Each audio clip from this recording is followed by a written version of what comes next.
The opinions expressed by tonight's guest do not represent the opinions or position of Spaced Out Radio, syndicated carriers, or anyone associated with SOR Media. Listener discretion is advised.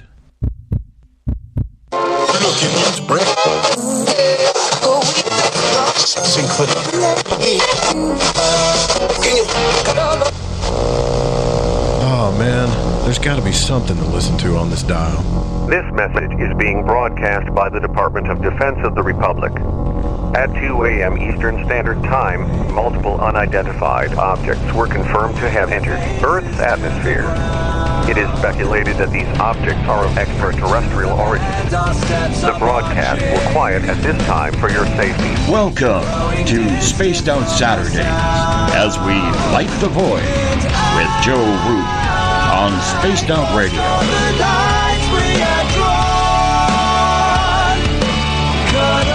Ties we had formed, told all the lies to myself, while sleepwalking through it all.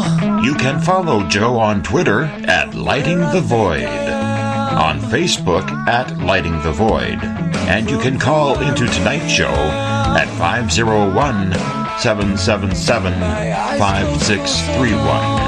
You can also follow Joe at spacedoutradio.com. We're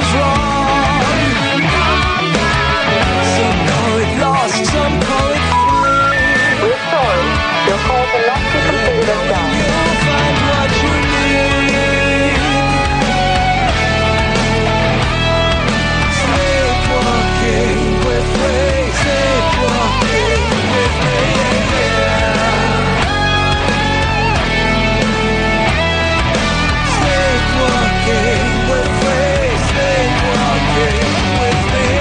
Remain seated, please. Permanecer sentados, por favor. 9, 8, 7, 6, 5, 4, 3, 2, 1. Why don't you talk into the microphone? I got a backup mic right here.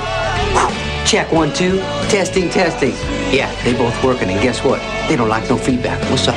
Now, let's fire the show up and light the void on Spaced Out Saturdays with your host, Joe Root.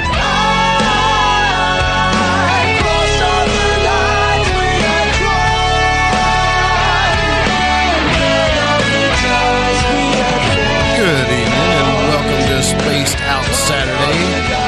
I am your humble host, Joe Root, and it's good to have you with us, and it's great to be here. Very honored to be here. On this lovely cold Saturday, December the 30th, on into the 31st. I hope you have a happy new year. We're going to jumpstart the New Year's Eve right here on Spaced Out Radio. 2017 has been a wild ride indeed. And we're going to get into that in a minute and bring on the perfect person to discuss that. And I know some of you may jump back at the word astrology, but I can assure you that there's a few real astrologers out there, and this man's one of them. He quotes, before we get into welcoming everybody, he quotes that astrology does not predict our future, but it helps us along the path that influences things. And I'm going to have him explain that, and we're going to get into the year coming up in 2018. Now, let's welcome in everyone listening on our affiliates, WQEE 99, Rock the Key, down in Newnan, Georgia, home of the Walking Dead. We're live as well on the United Public Radio Network on 107.7 in New Orleans and over 160 countries around the world. We're also live on spacedoutradio.com, Spreaker, and the Fringe FM. Now, we rock out every night with Ron Bumblefoot THAL, formerly of Guns N' Roses, currently of Art of Anarchy. Bumblefoot is the official sound of Spaced Out Radio. Also, you can check us out on Twitter at Spaced Out Radio. Give our Facebook page a like, Spaced Out Radio Show. And you can follow me on Twitter as well at Lighting the Void.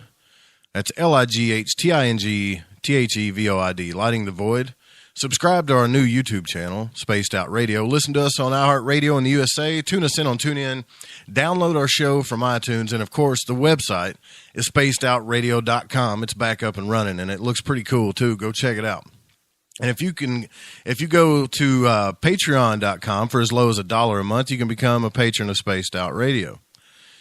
And if you want to take part in the show, sign into one of our chat rooms on Spreaker, on the UPRN chat room, or on Facebook at the SOR Space Travelers Club. And I'm learning this a little bit better. I've got my tablet up here with this stuff on it, so I'm going to get better at that, guys. Also, if you're on Twitter, just go to hashtag Spaced Out Radio, and I'll get to your questions in there as well. The call-in number tonight is, and when we open the phones up, is 501-777-5631. And you can call in anytime. And tonight you can even ask Jeff for some predictions for yourself if you want to call in, and I highly suggest it. Now, if you head over to our website for just $5 a month, you can become an SOR Space Traveler, and as of right now, you can go to the Spaced Out Radio store, pick up a T-shirt poster or SOR sticker. We also have the Encounter online that deals with everything paranormal. You can check out the latest blog there as well, and if you've had an experience you can't explain, fill out an SOR Sightlines report. Tim Doyle from UFO Seekers and Leslie Mitchell Clark's Contact TV also have some great video viewing as well. And since Dave has gotten his new contract with the terrestrial stations, we're asking for your help to build a new studio. We're almost halfway there. You guys are doing awesome with your support. Hope we can continue that roller coaster and get this thing going. Now, that's at GoFundMe.com/We Own the Night. GoFundMe.com/We Own the Night. Any help that you can contribute would be great. It doesn't have to be a lot. I broke myself. Only thing I contributed was $10. That's all I had in my pocket at the time. But see, every little bit helps. And if you can't help, and we understand that too, if you can't help, then just share the post and help us out, will you? That's all that matters. And all of this, Spaced Out Radio, it's here 7 nights a week. It all happens because of you, the listener, and that's a fact. Can't say that enough. All right, guys, so here's the thing. We're at the end of 2017, and I'm happy to be sitting here on Spaced Out Saturday nights with you. But are you glad it's over, or are you coming apart at the seams because you're going to miss it? I think most of us would agree. I haven't met anybody that says, oh, I'll miss 2017. But there may be a few stragglers. But, I mean, let's look at this wild ride just for a moment. Let's just look at the madness of 2017 for a second. First and foremost, on January 20th, and I know I'm going to say this and it's going to be like, yeah, well, but understand what I'm saying. Donald Trump was sworn in as the President of the United States. What? It's almost like I've still not, I mean, he's the president now. I've accepted it and everything, but it's still like one of those things where it's taken time to soak in. Because when he was running for president, I thought, honestly, guys, it was like a joke. Not like a joke, like, oh, I got you, but I thought it was like he was trying to prove a point and he was going to resign. You know, like it was probably the biggest punked episode ever. And no way anyone's going to vote for him, right? No way. But I'm not surprised this country is fed up with politicians, but I'm not surprised it happened because, I mean, we've elected all kinds of people we never thought would get in office. But I never thought he'd make it past the prelims. I wonder, and I know I wonder sometimes what people thought when he ran for president. Like when he first started, everybody laughed. Even the people I know that voted for him, they laughed about it. It's like, oh yeah, well, it's early and you never can tell. Why can't Republicans find anyone worth voting for? And I may be totally wrong about this guy. He hasn't blown up the world yet. I figured he'd have done that by now. I'm wrong about that. I don't mind eating crow and things when it's like, good news comes out. But it's a clear statement that this country's so tired of politicians that they'll take anything that's different. But I really thought that this guy was going to kill us all when he won. There goes my awesome health insurance, and politics are exactly. That's why I stay away from them. They're exactly like the WWE now. I used to say that as a joke, but when Trump won, I was like, it's not a joke anymore. Just him running for president was a shock to me. I never thought the guy would win, ever. We now have the world's best and worst salesman as a president of the United States. It's still unbelievable to me. Then shortly after that, we had the Mueller investigation. Then, this is how crazy this year has been. Then, North Korea pretty much tells us it's a nuclear power and they're going to do whatever they want. Leader Kim Jong-un made no secret that his scientists are working on a nuclear-tipped missile capable of reaching us. I mean, maybe the guy's crazy, but I don't know about you, but I was thinking that this is the perfect storm for a nuclear war. World War III, right? We got Trump as president. We got this crazy guy over here saying, I'm going to launch whatever missile I want. Why is it so hard just to take this guy out? Why can't we just, somebody go over there and just, put one in him? High-speed lead injection, done with the guy, come back and say, okay, what? I don't get it.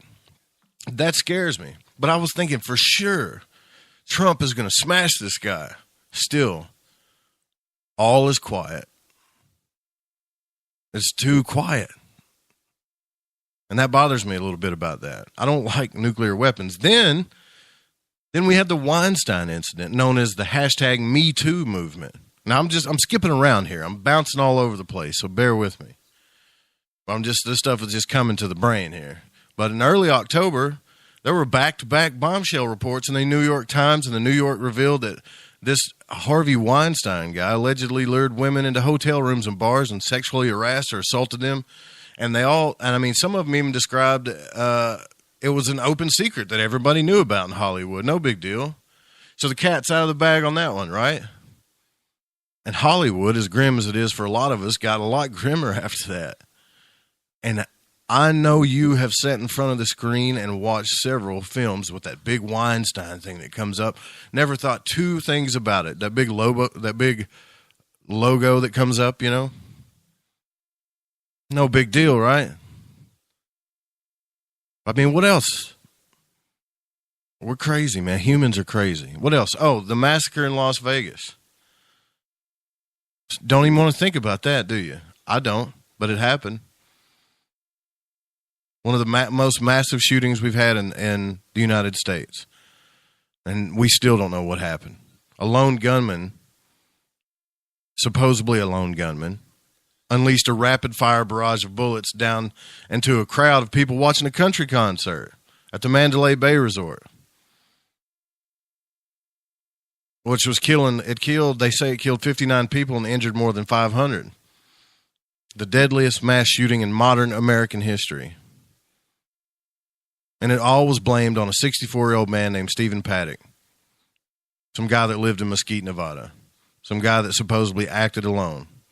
We don't know. He was dead. All we've seen are pictures of his body laying on the ground. They found 23 guns in his room at the Mandalay Bay and 19 more at his home. And they say he killed himself, actually. I think they shot him, but they say he killed himself with a self-inflicted gunshot to the head. One of the fishiest shootings I've ever seen was one of the biggest shootings I've ever seen. They also found, and I didn't see pictures of this, but they found tons of weapons and artillery, small arms, bullet holes in fuel containers. So regardless if Paddock was the gunman or not, the plan was to cause a scene in Las Vegas that you only see in super bad action films. That happened. And then, this could be a good or bad thing, but we finally recognized the opioid epidemic. And I talked to John Lear about that as well. John Lear is a victim of that. The Department of Justice charged more than 400 people who were preying on addicts to shell out money for unnecessary treatments that only worsen their condition. And crooked doctors all over the place busted them out. We've known that was happening forever, so maybe Trump getting in office wasn't a bad thing because it was Trump that declared America's opioid epidemic a national emergency. 2 days after he said he would win the fight against it, he did something about it. Crazy, right? One of the worst hurricane seasons I've ever seen. I've never seen Texas get hit like that in my life, ever. But they came together and beat it. There were billions of dollars in damages to this country. especially the ones that were impacted by Hurricane Harvey, Irma, and Maria, when they plowed through southeast Texas, Florida, and the Caribbean. It was a super bad hurricane season. You remember all that, don't you? We were speaking, it's HARP and all the weapons systems and everything. What else happened this year? What else crazy happened this year? The total solar eclipse. That was pretty cool, right? That was in late August. I remember standing outside, and I was one of the idiots trying to look at the thing without any help. I was actually trying to use a pair of sunglasses to try to look at it. But it was pretty cool. But I think the human condition has showed us all that we are a crazy race, man. This has been a wild, wild year. I mean, the Oakland Raiders have been approved to move to Nevada. They're going to Vegas, the Raiders. And then The Last Jedi comes out in theaters, and it's ridiculed and boycotted by thousands. One of my favorite movies, right? My favorite series, Star Wars. Yes, I'm a Star Wars nerd. I know you are too. The movie The Last Jedi comes out. I couldn't wait for it. Like I said, I took my son there.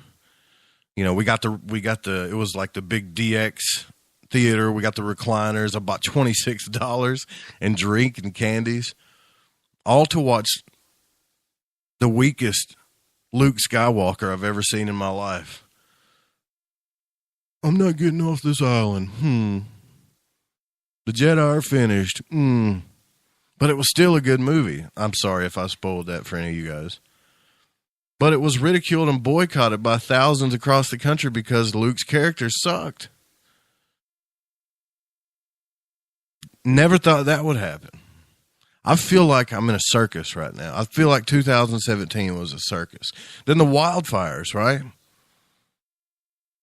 Some crazy stuff and wildfires. Now, I saw Dennis in the chat room say something about what's causing those fires to happen, where the trees around them aren't getting touched, but everything else is getting burned up. They're saying that some firemen are actually saying that's a natural occurrence. So, before we go spouting out, these are energy weapons, which some people believe they are, we probably should look into the nature of fire. Just study it a little bit. I could be wrong, but I don't know if it's an energy weapon. I know Dave thinks that, but the fires were crazy enough as it was. They were insane. So that happened. And the biggest thing that scares me about 2017 that I thought it was a circus, and there was a lot of good things too, don't get me wrong. Artificial intelligence, in my opinion, became more human. It became more human than it ever has been. What do we know about it so far? First, and probably the most underestimated thing about it, it was set loose and created its own language to the point of scaring social giants like Google and Facebook. They were running around the place probably like mad scientists. Shut it off! Shut it off! It created its own language. We don't understand it. Humanoid robots can walk and balance, fall, recover, do backflips. They've got superhuman strength.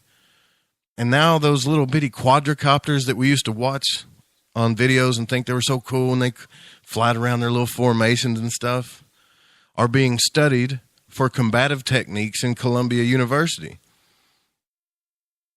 which is scaring even the super rich tech giants like Elon Musk, like I said, who are out beating the doors of the United Nations to stop autonomous weapons before they start. And then Sophia, lovely Sophia.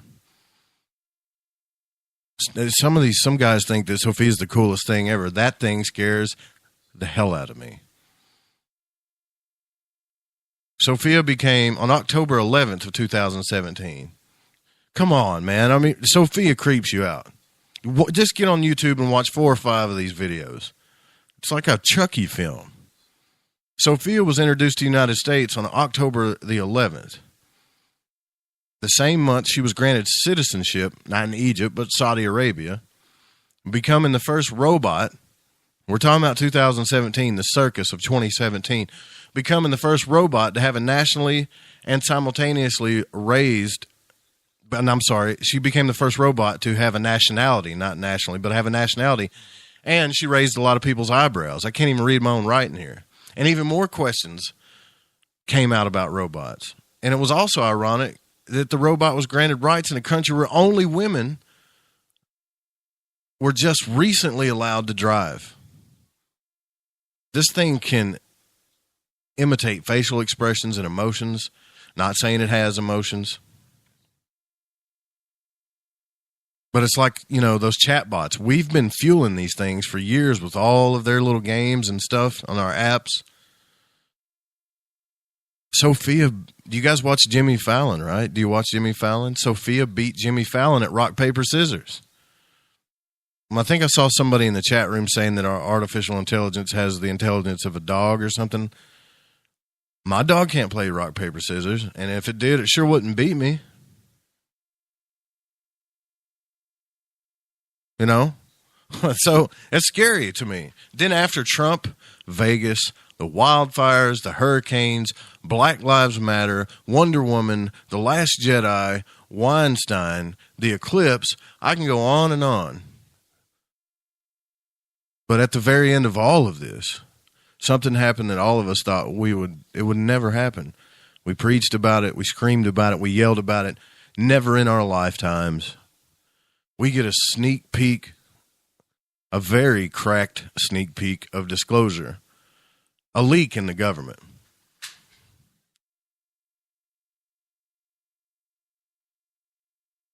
The Pentagon admits running secret UFO investigations for 5 years. And now, instead of celebrations,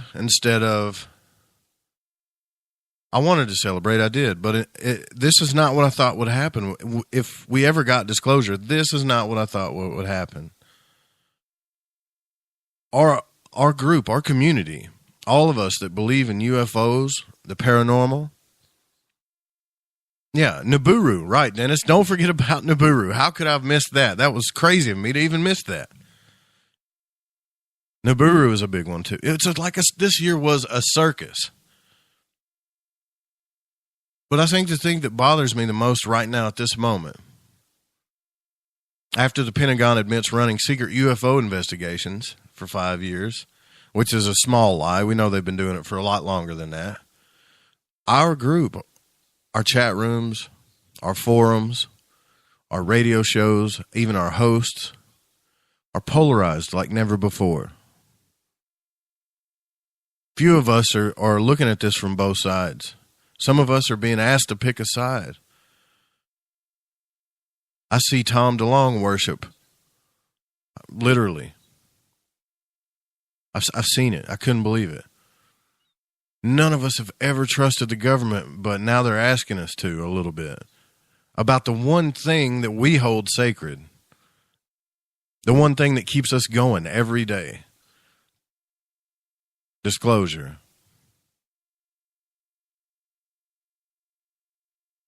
Do you feel vindicated? Do you think Travis Walton feels vindicated after what came out? I want to know. I really want to know what he thinks. I don't want to see our community divided by this. And that's what I'm seeing happening. We've got to be able to disagree on these certain things without getting upset at each other. I've seen two of some of my colleagues go at it. Not really go at it, but just divide. I mean, super polarized on this. Where we used to discuss about this and totally disagree and laugh, like it was no big deal because we didn't really know.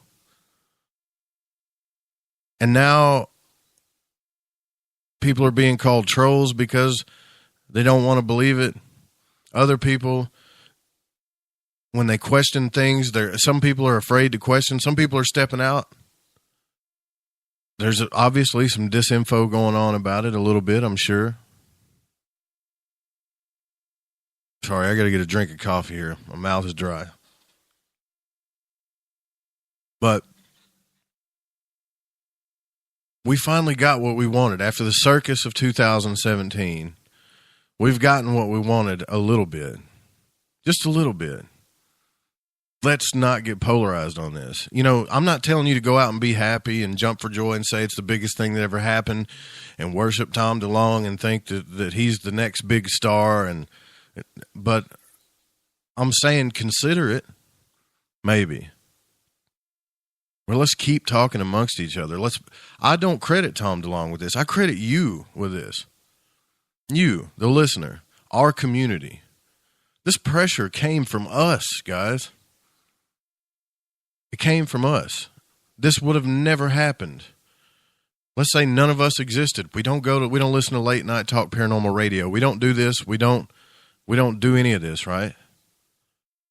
You really think Tom DeLonge would have done it? It came from us. Just like the media, just like the advertisers, just like the corporations, just like everybody else, they answer to us. We get mad at them because they make us spend our money on stuff we don't need, but they're only giving us what we want, and they've done it again in a small way.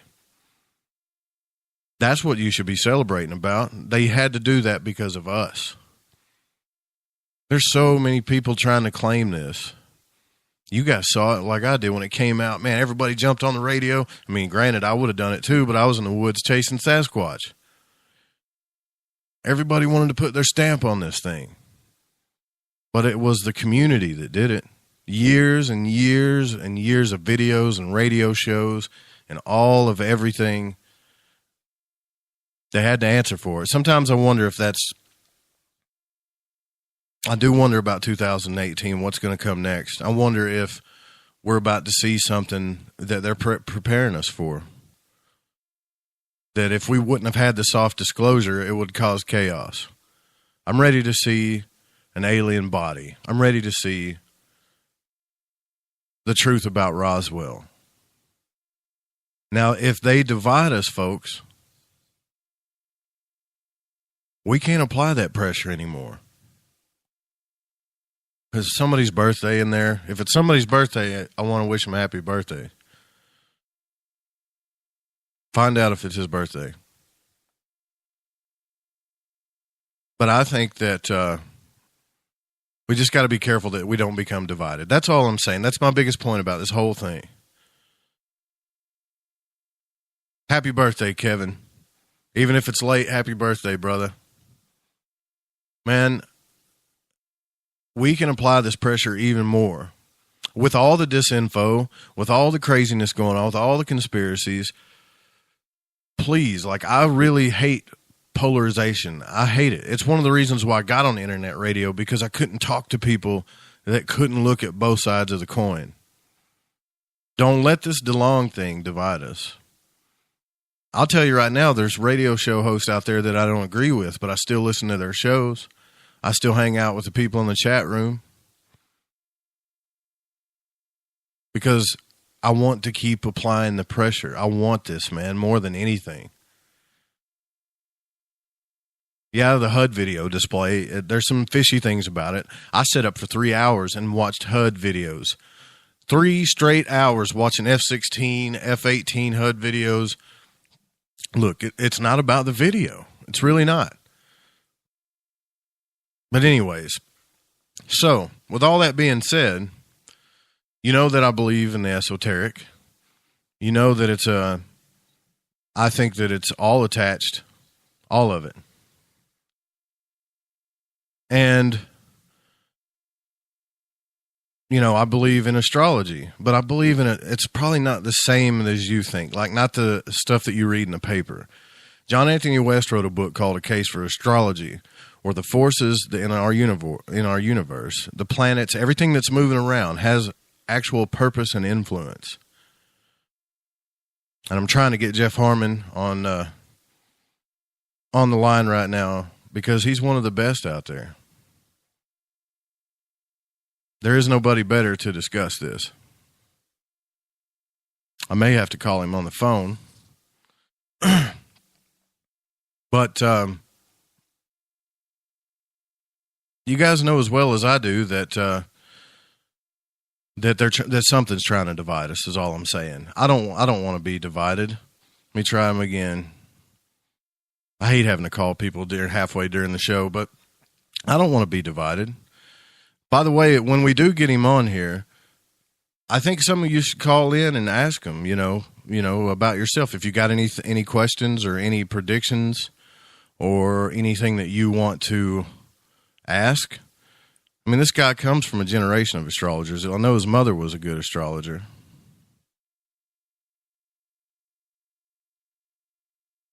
And he's not picking up the phone. Another crazy thing happened in 2018, right? So who we got here with us? We got Rich Giordano in the house, John, Lynn, Kevin, Andy. Man, I can't even keep up with all you guys. Trippin', Don. Oh, I'm working on that Canadian call line for you, Don. I promise. Hey, all right. I think I got Jeff on. Is this Jeff Harman? I'll tell you what. Yes, it is. So I had to reboot a computer here, and I'm just logging on to Skype right now. Gotcha. I got you. I'll call your Skype here in just a minute. Is that what you want me to do? Yeah, well, either way, it's hard to go on this line because you transferred to a cell. Uh-oh. But what would you prefer, phone or Skype? Well, Skype would be just fine if I can get you on there. I think I still have you on here. It's the one with the David star on it. Is that it? I don't want to give it away, but hang on. It says I can't give. I'm online right now. Oh, I see you. You're right here. I'll call you. All right, great. Okay, you got it. I'll call you right in just a second. All right. Gotta love technology, folks. Jeff. All right, Harman. man. Go. There you go. You sound a lot better. Guys, I want to tell you a little bit about Jeff before we do this. I've had Jeff on the show a couple of times, and I can't, when I talk about the esoteric, I've had you on Lighting the Void a few times. I've had you, this is the first time I've had you on Spaced Out Saturday. And you are the real deal, man. I've talked to a lot of people that claim to be astrologers, and you're the real deal. Oh, well, there's a lot of good astrologers out there, too. I'm not saying there's not, but I'm just being honest with you. I haven't met anybody that knows a lot of books like you do. Dude, you introduced me to Doskalos, to Daniel Joseph, to all of those people. Yeah, exactly, yeah. Yeah, Doskalos is one of my favorite guys, and Daniel Joseph has done a great job carrying on his work. So yeah. I've never met Daniel Joseph, but I certainly am familiar with his work. I have a client who knows him quite well, and but yeah, good guy. You never talked to Daniel Joseph ever? Man, we got to. No, not directly. No. Got to fix that. Tell us how you became an astrologer, because this is a great story, and I know some of you guys on Spaced Out Radio have never heard this. Oh, well, it's kind of a long process. The more I thought about that, the more I thought, wow, this is actually a long journey. It really started. Well, I should say my journey into the paranormal actually started when I was about 7 years old. I'd say somewhere between 6 and 7.5. I'll never forget this. I had a little guinea pig that was two little guinea pigs in a cage. And I was sleeping one night, and I dreamt that my little guinea pig, was a black and white guinea pig, died. And I remember her name, I think it was Becky. And what was interesting is I saw it precisely the way she was laying in the cage.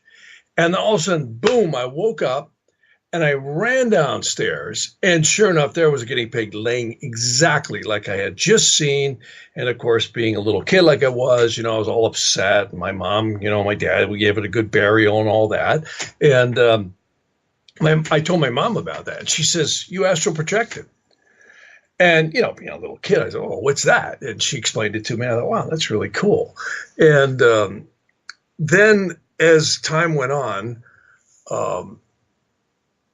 in the 70s, I started driving, and my mother was just nailing my girlfriends to the T in terms of their character traits, whether I would get along with them or not. And I'm like, wow, that's really interesting. I said, what are you doing here?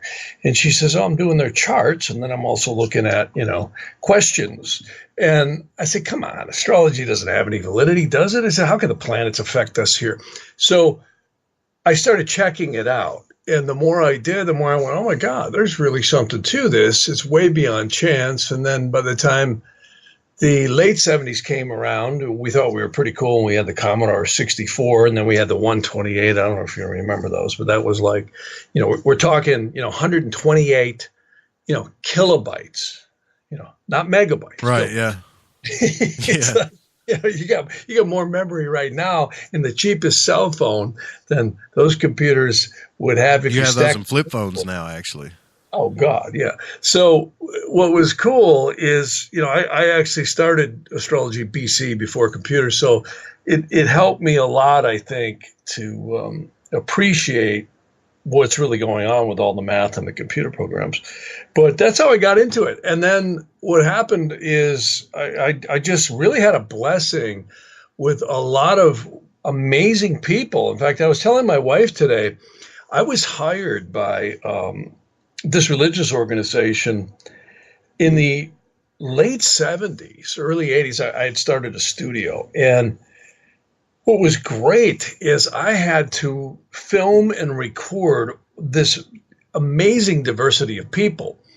And I would have all these different religious organizations coming to me. I would record church albums. I would, go and record theologians down in Chicago, radio shows. And then one day, the guy who hired me says, we have a very special guest. So he says, make sure you got lots of film, lots of video, and lots of audio tape, because it's very important. And then all the dog sniffing, or bomb sniffing dogs showed up, and the police. And I thought, wow, this is a really important guest. And the next thing I know, I'm hugging Mother Teresa of Calcutta, and we're filming her. Wow. Yeah, and a bunch of theologians. She was so cool. And she hardly said anything. She was really humble, really nice, and filmed her for 2.5 hours, both on audio, 16 millimeter, and quad video.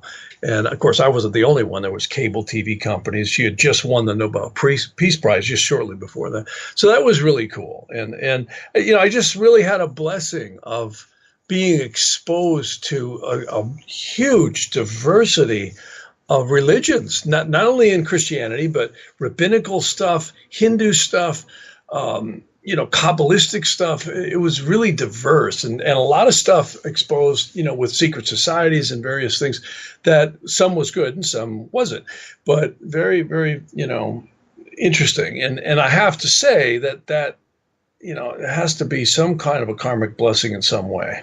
Well, I usually do a big, massive intro, but I know you were busy, and I usually do that at the beginning, so I got you halfway through the first hour here. But I will say this, and we'll do it in short, that if you guys don't know, and Jeff's a second-generation astrologer. He's been a spiritual consultant, and he's got about 40 years' experience, and he's really good at teaching how conscious self-awareness can lead us out of the matrix of our karmic past, which is revealed in the ancient systems of classical Vedic. And here's my favorite thing, because you don't hear this a lot, Kabbalistic astrology, which is something I studied. And you're based in Los Angeles still, right? Yep, I am. I'm out here in the land of the fruits and nuts, yes. So you got all kinds of people that consult with you about areas of business, the entertainment, scheduling important events, finding clients, location astrology. They even corrective measures such as gems too, which was the last time I talked to you, was something I was really interested in as well. Yeah. Gemstones are amazing. I do a lot of those. It's interesting. I have a lot of people who are in either politics or high level business areas who want these gems because they know, we've heard throughout history, kings and queens and emperors always wanted stones. And a lot of high powered business people, they know the occult power of stones. The biggest problem with most gemstones today is a lot of them are treated and synthetic. And that's what I specialize in, is getting absolutely pure, untreated natural stones, and then I set them as talismans at a good astrological time, which is called electional astrology. And there's a whole modality to charging these and of course, wearing them. So it's really cool. I even cast the metals at a good astrological time, too. Can I ask you a question, though? I wanted to get this out of the way in the first hour. Usually when you see the word astrology, a lot of people run for the hills because they think it's, it's all soothsaying stuff. There's nothing real about it. Right. But there is an ancient truth to this. I don't know. I talked about it earlier, and I don't know if you've read it, but John Anthony West wrote a book called A Case for Astrology, which he wrote it in a way like he would present it to a courtroom. That's a good book. Yeah, it's a great book, and I think that everything on this planet has a purpose, and we're still trying to figure out ours. But to say that the stars and the planets and all this other stuff, they're just things floating around that don't influence anything is crazy. I mean, you have to understand what the moon does. You know for a fact what the moon does to things. So It's obvious that other bodies in our solar system and other galaxies and star systems influence things. And I mean, you've put your life into this. If it wasn't real, I don't think you'd be doing it. But I was actually skeptical of it at first. Right. Yeah, I don't blame you. But can you explain what the difference is between, the astrology that you see today in the newspaper and the stuff you pick up and read versus things of a more ancient nature like Vedic astrology and Kabbalistic astrology? Well, there's a lot of difference. First off, the whole philosophical approach to ancient astrology is completely different than modern astrology. Modern astrology, they'll tell you are your astrology. Like most people know their sun sign. They're either, some sign of the zodiac. There's only 12 of them. So they tend to be labeled as that. And I really despise that. In fact, I'm actually working on some really fun YouTube videos right now that are being used both for clients and just for people that are interested. In fact, we just did one tonight. And it's essentially about that, about what the heck is astrology and what isn't it. And it certainly is not us. There's a model that I like to use. One of the better ones that works is the Tree of Life, only because it's more of a structured way to look at things. And the Tree of Life really is a wonderful model only because you can look at it so many different ways. You can look at it through psychology. You can look at it through souls, and more interesting, you can look at it as creation. And what I love is it in the one video I'm working on, it shows how God is above all things. And then there's the seraphims, cherubims, and the thrones. Well, it's believed that the souls of human beings are created right between the seraphims and the cherubims, which no one knows for sure, but that's the general theory. And the guardian angels, the high ones, come from the order of the thrones. This dimension is so far above anything to do with not only astrology, but the firmaments, the galaxies. Scientists and quantum physicists will tell us, everything's made out of molecules and atoms, and quantum physics talks about all these different dimensions that are possible and spaces between atoms, and they're right. But man, that stuff's way down the totem pole from where I'm talking. And then you got the dominance, virtues, and the powers. They say there's 49 potential dimensions in each one of these so-called worlds. And then you get into the third world down, which is referred to as the Yetziratic worlds. This is what many mystery schools talk about, the so-called astral planes, or the multiple dimensions that souls dwell. There's many hierarchies of angels, archangels, spirits, and intelligences. This is where it starts to get where we get the firmaments, is what the Bible calls it. Scientists would say, that's where the rotating galaxies are, the amino acids, and all the building blocks for life. So that's so far down from where souls are created when you look at this hierarchical model. And I hope to have this video up within the next 30 days. And it's really going to be, I think, a wonderful tool for people to see. It's a viewpoint. It's not the be all end all, but astrology is again way down the line. And the story I always love to tell is they say the guardian angel from the thrones works with other angels much lower down in these dimensions. And they say when you're conception, they actually wait for the right alignment for that. There's an energetic alignment with astrology. And then for the 9 months of gestation that a child's in the womb or thereabouts, you're in converse with this angel. And then when you're born, they wait for the right alignment for the child to exit the womb. And when you think about it, I mean, birth is fairly random to us. We don't really know the minute and second that a child is going to be born. It's kind of a... it's totally random to us. Totally random. So, but they say that the angel actually waits and ties the soul in at the proper alignment, which could be completely different for everyone on the globe, because if you're north, south of the equator, or, on the other side of the globe, you're going to get a totally different energetic pattern. And the moon is the last sphere that the soul is believed to travel. So science looks at everything on the physical planes. They're all looking at molecules and atoms and rotating, planets. But the dimension we're talking about is not something they can measure. It's definitely up on the higher planes. And there's texts that actually support this in the Upanishads, Vedantic, the Tibetan stuff. There's also amazing stuff in the Kabbalah. In Genesis itself, it talks about how the sun and the moon were created as the light of the day and the night.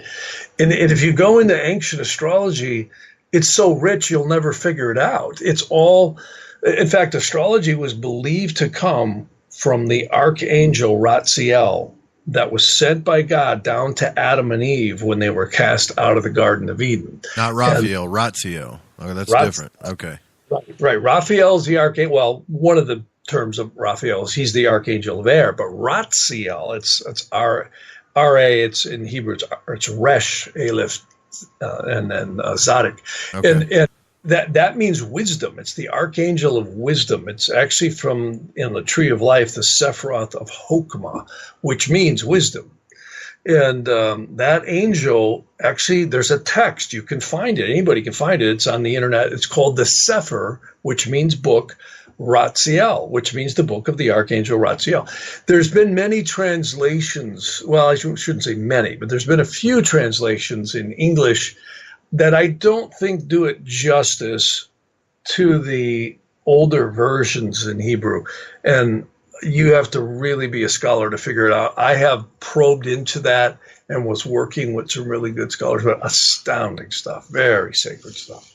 Yeah, amazing. It's hard to read Hebrew. I've tried to, when I know what the translations are, I can see how it makes sense, but if I pick up like the Tanakh or something and just start trying to read, it's hard. It's impossible for me almost.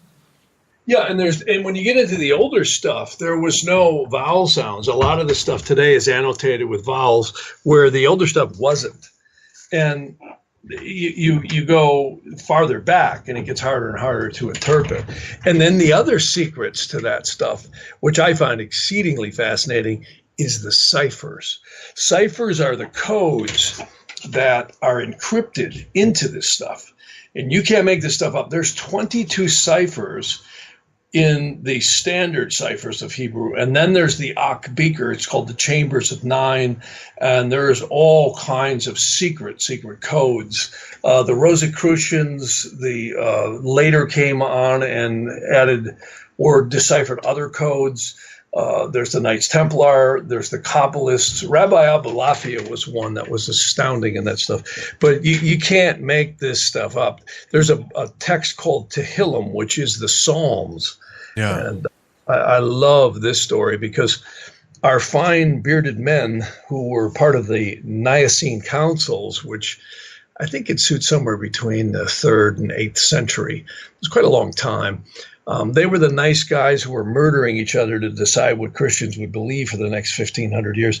And not that they were all bad, but there was a lot of really dogmatic, violent stuff that went on. And they basically neutered a lot of this stuff. The Vulgate translations which took the Aramaic and the Hebrew into Latin, you completely lose the ability to do ciphers the way it was originally done in the Aramaic and Hebrew. I've got a couple of questions here in the chat room, on the Spreaker chat room.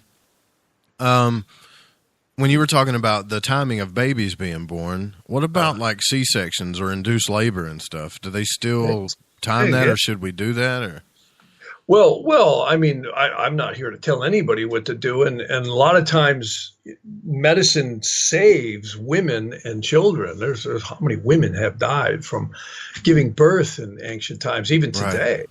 You know, so I think that's a matter that my son was actually induced. And he went C-section.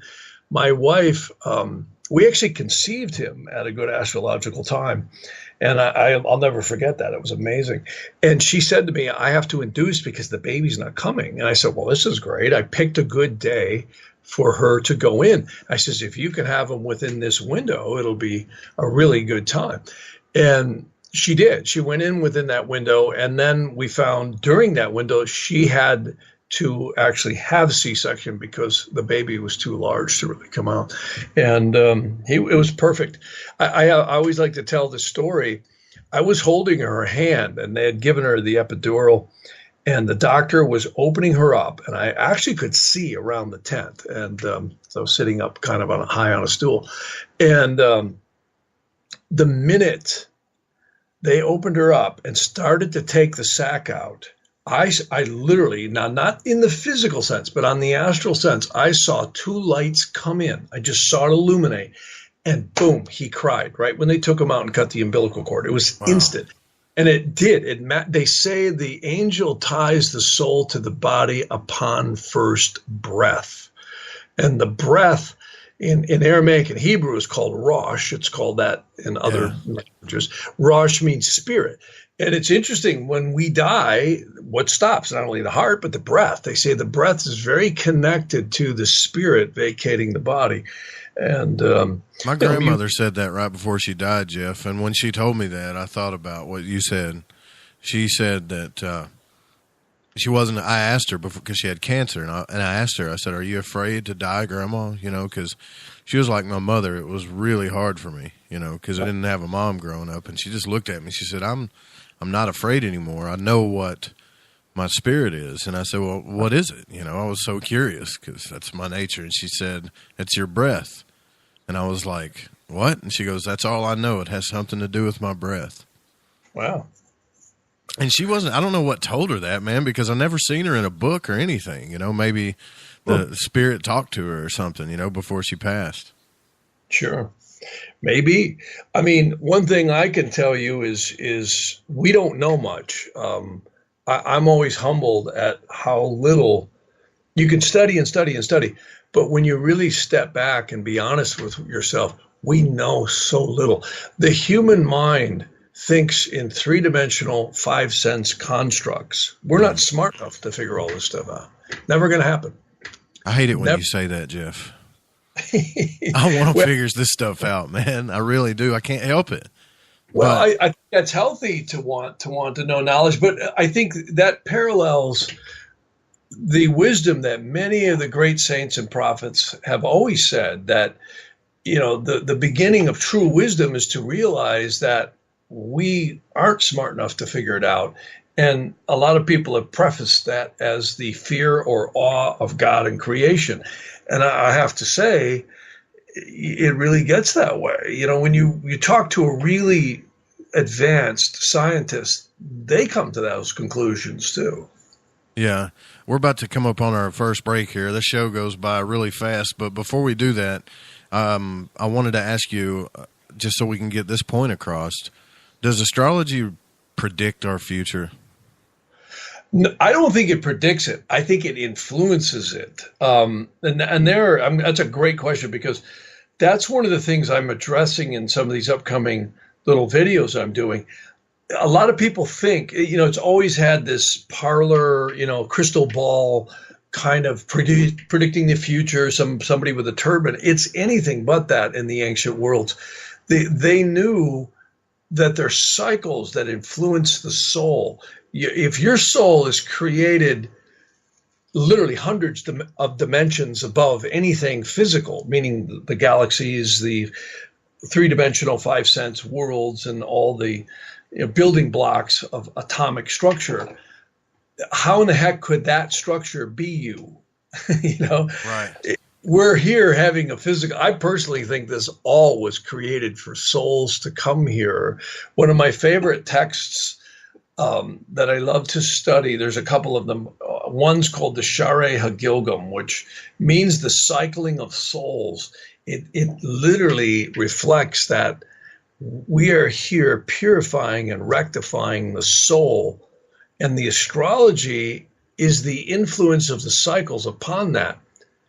But we're much higher than that. So that's why we all have free will. Astrology doesn't predict what you will do, though interestingly enough, it usually is correct in interrogation astrology at acting like it predicts the future, because it seems to, because human consciousness is fairly predictable. That's the problem. If we were ever to get out of our own heads and become more consciously aware and connect to the consciousness we truly have, which has been suppressed over and over and over again, not only by the dogma of certain religions and the dogma of society, it's never been cultivated or encouraged to the degree that I think and I think that's going to happen. But everyone's on their own path. Some people are really advanced and some people aren't. Good stuff. Good information there. I want to. The effects, I think, each one accordingly. As consciousness expands, you still get the astrology. One of the best analogies I heard was a teacher from India, excuse me, who said the astrology operates on a very low conscious level. As you ascend in conscious self-awareness and what they call moksha, which is enlightenment, you will still on the physical planes experience what the astrology says, but you become less affected by it in a spiritual sense, and hence your reaction changes. Gotcha. And therefore, you see? We got to take our first break here, guys. Don't go anywhere. I'm going to ask you to call in if you want to get some quick readings from Jeff. He doesn't mind doing a few. You just got to just state your name and ask a question, and that's how we'll do it. But we're going to talk a little bit more about this. Don't go anywhere, guys. We'll be right back with Jeff Harman. 365 days a year, we're in the field, investigating UFO sightings, talking to alien abductees, and visiting secret military locations like Area 51. We're UFO Seekers, official partner of Spaced Out Radio. Follow our daily search for the truth at ufoseekers.com or like us on social media. Catch us on Spaced Out Radio every third Monday of the month as we discuss Area 51, UFOs, and more. And also, don't forget to subscribe to us on YouTube.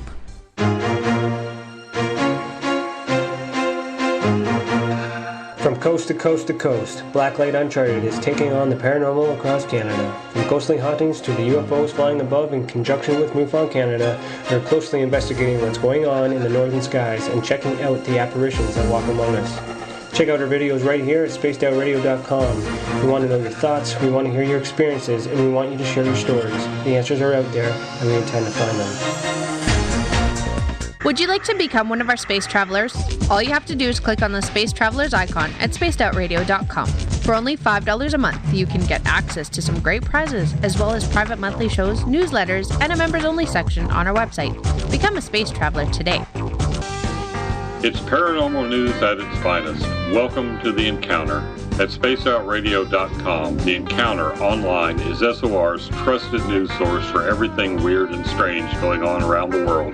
This is news editor Eric Markham. Our team of journalists are scouring the planet for those strange stories that rarely make the mainstream. No fear-mongering or fake news here. Head over to spaceoutradio.com and encounter The Encounter.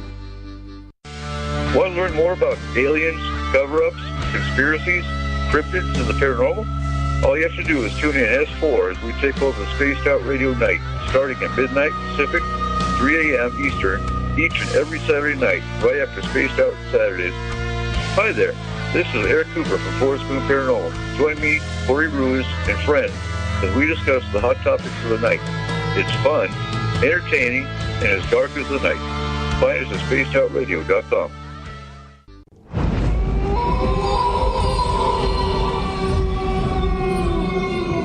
Hey, this is Canadian Paranormal Investigator Mike Moore. The third Wednesday of every month, I'll be teaming up with Dave Scott to bring you Ghosts of the Great White North. Each month, we will bring on guests from across Canada to discuss their ghostly encounters. Canada is a paranormal hotbed with stories you've never heard, so we're going to bring them to you. So get comfy on your Chesterfield, grab a donut, and join us, eh? There's a lot of strange going on in this world, and we can help you find out what's going on with you. Paranormal, cryptids, UFOs in the sky, aliens in your bedroom tickling your toes. We have the investigators you need to find out the answers you deserve. All you have to do is head to spacedoutradio.com. Your information is 100% confidential. The SOR Sightlines Report. It's free, and we're here to help. Are you an experiencer? Have you had run-ins with strange creatures you can't explain? ETs, Dogman, Bigfoot, werewolves? They're enough to scare the daylights out of anyone. Hi there, I'm Butch Witkowski from your Cop. And on the last Monday of every month, you can listen to me and the host, Dave Scott, talk about the weird and the strange being reported on Spaced Out Radio. I'm going to bring my investigations and sources, you bring your experiences, and we'll figure out the rest together. Strange Days on Spaced Out Radio. Come tune us in at spacedoutradio.com. Do you want to know what's really going on in your world? Do you have questions about who you can trust in the mainstream media? Then look no further than the Rebel Planet. Come get the straight answers right here at spacedoutradio.com. Join me, Jamie Sexton, creator of Rebel Planet News, as I fill you in on the stories behind the stories. All you truth seekers, be sure to tune in to Rebel Planet on spacedoutradio.com the third Thursday of every month. Psychic Sundays, spiritual communication, ET contact, Sasquatch in your backyard. We will have it all on Cosmic Passport with me, Elizabeth Anglin. Each Sunday, starting at 9 p.m. Pacific, midnight Eastern, at spacedoutradio.com, I will take you on a journey of enlightenment. The goal is learning from the soul on out. We'd love it if you joined our experience. Cosmic Passport, heard Sundays at spacedoutradio.com. Are you interested in advertising on Spaced Out Radio? Head to our website at spacedoutradio.com and click on our advertising tab. There, you will find an assortment of ways you can get your product out there with us, from radio commercials to banners and social media. Have a product you like our hosts to endorse? We can do that too. Visit spacedoutradio.com for more details. Don't have time to listen to Spaced Out Radio Live? Wherever you are, the car, the office, the shower, or even if you're traveling, we're right here for you. Each Spaced Out Radio show can be found on iTunes, TuneIn, and on our YouTube channel, Spaced Out Radio Show. It's the perfect way for you to catch up on our shows. For more information, just head over to our website, spacedoutradio.com, and tune in to us today. Looking for nighttime adventure? Old school radio that delves into everything out of the norm?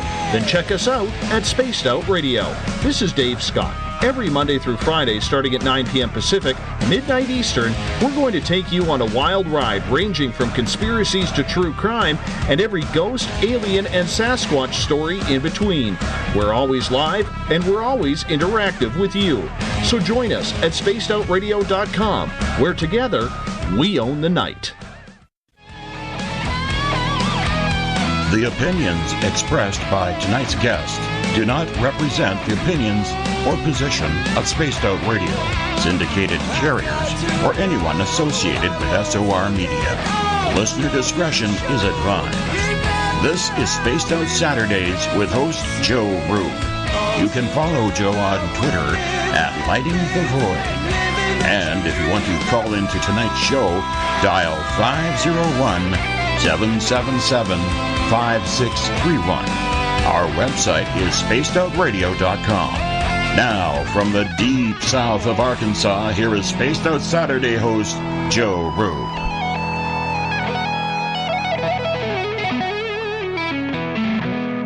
Welcome back to Spaced Out Saturday. I'm your host, Joe Roop. Tomorrow night, Elizabeth England will be on, I believe, for New Year's Eve. I'm not sure if they're doing a show or not. I think they are. And then Dave's going to take New Year's Day off and come back with us on Tuesday. Don't forget to help out Spaced Out Radio with its equipment upgrade since we moved into terrestrial at GoFundMe.com/We Own the Night. I want to thank you guys for coming out last Saturday with Dark Waters as we did that special and we handed out memberships to call in.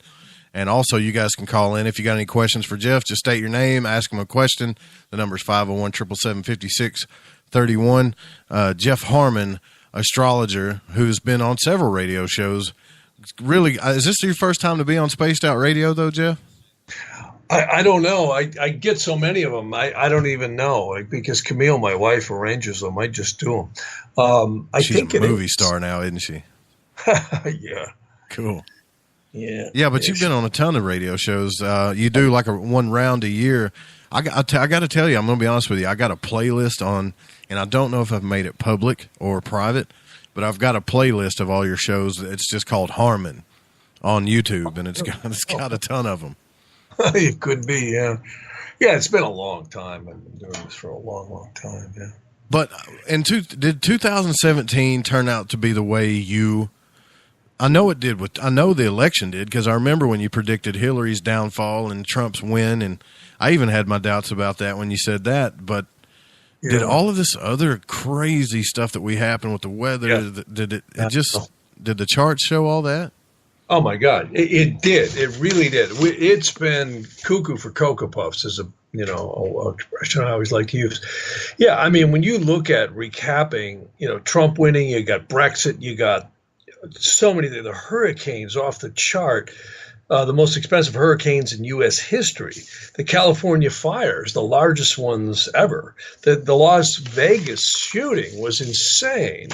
And, now you got the Harvey Weinstein and all the sexual scandals. And of course, they now call it a Me Too movement. Yeah. You got Trump going against the media. You've got him being investigated. You've got, just a myriad of things. I really think it's a sign of the times. And I would love to say 2018 looks like a change. I actually think it may be an escalation. Oh, no. From the more I look at it. Yeah.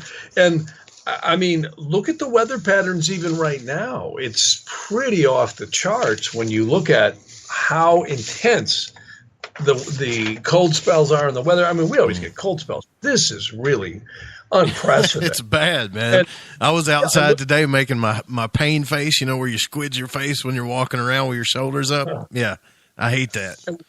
Where are you located again? I'm south of Little Rock, just south of Little Rock. And the other night it was 17 degrees here. Oh, yeah. That's cold. In the south. Yeah. So there you go. Well, I got to tell you, this spring equinox, the ancient astrologers always would use, because you and I were talking on the break about, the double moons people were asking about in January. Right. And I don't know that I have a snappy answer to that one, because the Gregorian calendar, which is really the calendar that the Western world is on, it's not really based in what I would call celestial direct references. Before that was the Julian calendar. And proof of that is, why do we have leap years? And the calendar doesn't really line up the way it should. In fact, none of them do. Even the Mayan calendar had one day out of time. It was probably the closer one of all of them. But I look at it more as planetary alignments that happen. And one of the most important things that people always looked at, and this actually goes right back to Egypt, and the same thing in India, they would cast charts on the spring equinox, the summer solstice, the fall equinox, and the winter solstice. And that would give you an outlook for what each quarter looked like, and also an outlook at what the year looked like. And the charts last year were definitely crazy. And I don't think I've ever seen the United States as polarized and the world as polarized as it is now. I mean, if I say anything even remotely positive about Donald Trump, I get hate mail. You still?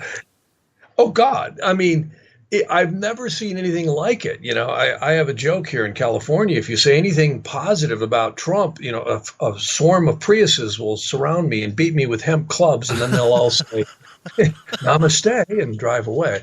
But I'm just kidding. I'm kidding. But there's a lot of great people here, too. But it's so polarized. I mean, I just won't even talk politics with anybody. Well, it's not worth it. What about his? Okay, well, just to get people to understand this, and I want you to reiterate this: Trump's birth chart. Do you remember when I talked to you about that? Like his chart spills everything about him, doesn't it? It really does. I mean, it really does, especially his Vedic chart. When you look at Donald Trump, he has a yoga in this chart. He's got Mars in the ascendant. He's always going to be Donald Trump. This is a really tough dude. But I don't know Donald Trump. I've never met him, but I have clients who actually work with him. And everything I hear about him from these people is he's really a good guy. He's very respectful. He's very attentive. He listens to people, lets you finish your sentences, etc. And I look at his chart. He has the classic emperor's chart. It's the ruler of the ascendant. He's Leo rising. That's why he's very flamboyant. And the ruler of his ascendant, the sun, is in the 10th house with Jupiter aspecting it. And that is a very powerful Raj Yoga. Raj Yoga is a term that Vedic astrologers use. That's called, one of the meanings is kingly union. And it's really interesting to look at these patterns. When I first started studying Vedic astrology, it was my eyeballs crossed. I'm like, wow, this is like a totally different way of looking at astrology. But man, is it accurate? Because you can see, they call them yogas, which means planetary combinations. And the way it's done is very mathematical. It's very logical. And when you look at Trump's chart, I mean, it fits him to a T. And ironically, I had said, I think a couple of months ago, I said, watch Hillary. She's not done. She's going to be dragged through the mud even more. And look at the Huma Abedin emails are now being released. And there's more fervor to prosecute her. She just had a primary directed Saturn conjuncting her sun. Plain English. That's bad. That's bad. Yeah. See, primary directions were very anxious. That goes back to antiquity. They knew that when a soul was tied to the body, the celestial positions in the birth chart were advanced 1 degree per year based on the latitude and ascensional rate of the Earth at that particular place, which is different for everyone. And today, most people use what we call solar arcs, which is just a linear 1 degree per year progression. And Hillary is fitting that to the T. So did Donald Trump. That's why I absolutely knew there's no way she could have defeated him, because when I looked at Trump's primary directions, he had it hands down. When I looked at Hillary's, I said, no way, this lady is going to crash and burn, and she did. And it wasn't anything to do with liking or disliking either one of them. It was just looking at the charts. Sometimes I wonder if he's a reincarnation of like General Patton. Do you believe in reincarnation, Jeff? Oh, absolutely. I really do. In fact, that's what Jyotish astrology is all about. Really? Oh, yeah. Yeah, you bet. In fact, when you get into the true Kabbalistic astrology, that's what the Shari HaGilgam is all about, is the cycling of the souls, the purification, the rectification of the souls. So we just keep doing this thing over and over again until we get the nasties off of us? Is that what it is?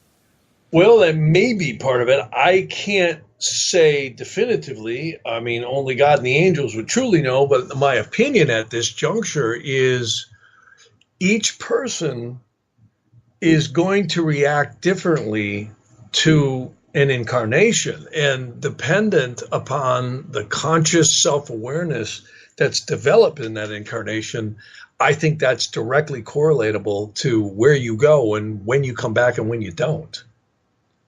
Right. Because, you know, and this is an interesting topic because they talk about something very special. It's called soul roots. And certain souls have much different places they come from on the tree of life. One of the theories is that the Adamic model, which means Adam and Eve, the Adamic model is almost like a model of humanity. And when this biblical fall came, which many people have interpreted many different ways, and some very paranormal. Hold on a second. When you say the Adamic model, are you talking about the model of man based on the tree of life? Is that what that is, or am I getting that wrong? Well, that's part of it. And then the theory is that God created Adam and Eve and the prototype human. And then when the story of the fall came, the souls fragmented. We're all fragments out of that. That's one theory. Okay. And that's actually supported in a different way in the Vedantic models. You know, the problem with ancient Vedantic scriptures, not only the Upanishads, but many others, there are thousands of documents sitting in the Madras library in India that nobody knows how to figure out. It's so old, they can't figure it out. There's no one that knows how to read them. Really? And and I got to tell you, my opinion, I mean, look at the Egyptians too. I mean, my God, the stuff they knew about elementals. And, you know, remember we were speaking about Daskalos, who's also the Magus of Struggles. I mean, that's a wonderful book to introduce people to the world of elementals and thoughts. I mean, this gets into consciousness and psychology and psychiatry, whereas all of us are creating what we call thought form elementals around us. The Vedantics called them samskaras. In fact, when you look at somebody, you can see what they're like. You know, there's an old expression, what you are speaks so loudly I can't hear a word you're saying. You can feel them. And this is why, you know, in one sense, I really like Donald Trump because he is who he is. He's not hiding it, you know? Yeah, that's a fact.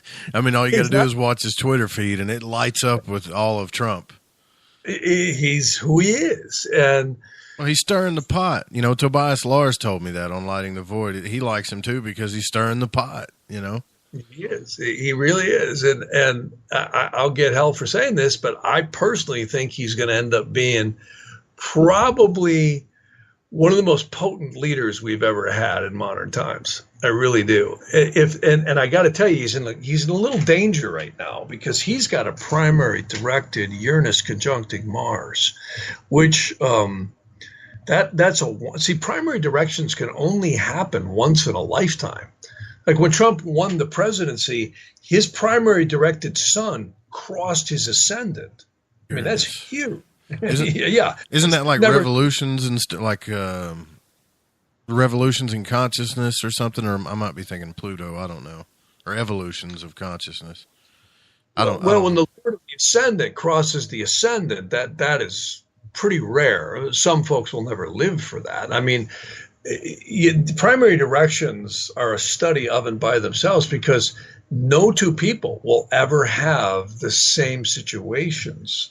And what I love about older astrology is you'll find there's angels ruling every single degree of the zodiac and the quintessences. And then you've got the lunar zodiac. So it's a way richer source of study. And that's why no two people can ever really have the same exact experience. And then if you say, okay, well, we're all souls that come from different localized places, we're all going to react different. Yeah, that makes sense. I remember you telling me that a long time ago. There's nobody on the earth named Joseph Roop on this night that's talking to me about this subject right now. You know? Well, that was interrogation. Yeah, interrogation astrology. I know I get all the time. People say to me, well, how can you cast a chart when I ask a question and it be accurate? And I'm like, well, you know anybody else out of 7 billion people asking the same question? Probably. That's right. Yeah, that's right. It is kind of crazy when you think about it like that, though. It is. No way. Here's a great story on interrogation astrology. The other night, I had to bring my son over. He was going dirt biking the next day up in the Mojave Desert. So I brought his motorcycle over to his friend's house, right? And like a dummy, I put my keys for my trailer and all my storage stuff on the bumper. So it's a different key set than my truck keys. So I get all the way over, which is about 4 miles, to his friend's house, and I had what I call the OSF. That's, you know what that means, the O shit factor, right? So, and I said, I was wondering what the F was actually the whole time. I got that totally wrong. It's the factor, right? So what happened was, I said, oh my God, I left my keys in the bumper. I lost them. So after I dropped his bike, I spent like 2.5 hours. I had to find these keys. There were remotes on there and alarm things. It was a bundle of keys. I could not find them anywhere. So finally at about 1 o'clock in the morning, 1:30 a.m., I said, that's it. I'm done. I'm so tired. I can't even stand up anymore. So I come in the house and I cast a chart and I said, is there any possibility of finding these keys? And in an interrogation astrology, the second house is always your possessions, whatever they were. And bingo, comes up Mercury's keys, right? And it was really positive. It says, you're going to find them. Well, here I'm fried. It's 1:30 in the morning. I've already worn out every possibility. You know, the only thing I didn't do was inspect every grain of sand between here and that place. So I jumped on my son's street bike, which is a little R3 Yamaha. I figured, well, if I'm going to find him, I'm going to find him on that because I'll be lower to the ground. So sure enough, I take the Yamaha R3 down, and about, I'd say, a mile before the location, there they were in front of a school laying right in the middle of the road, a very busy street. And yet they were all intact. One key was bent. Somebody must have ran it over with the edge of a tire or something. Everything else was intact. I found my keys. So go figure. Had I not cast that chart, I would not have That's incredible. That is an incredible story. Hundreds of stories like that. People with missing money and missing people. It's interrogation astrology is really interesting. Well, we've got a caller from 765 area code. You just have state your name and then ask Jeff your question. Hi, this is Angel. Hey, Angel. Hey, Angel. That's a good name. Yeah, it is. We like angels. Hi, Jeff. How you Thank doing? You. So what's your question? I've always been fascinated with astrology, and I just wanted to see if you could do a little chart for me. Sure. Well, how can I help you?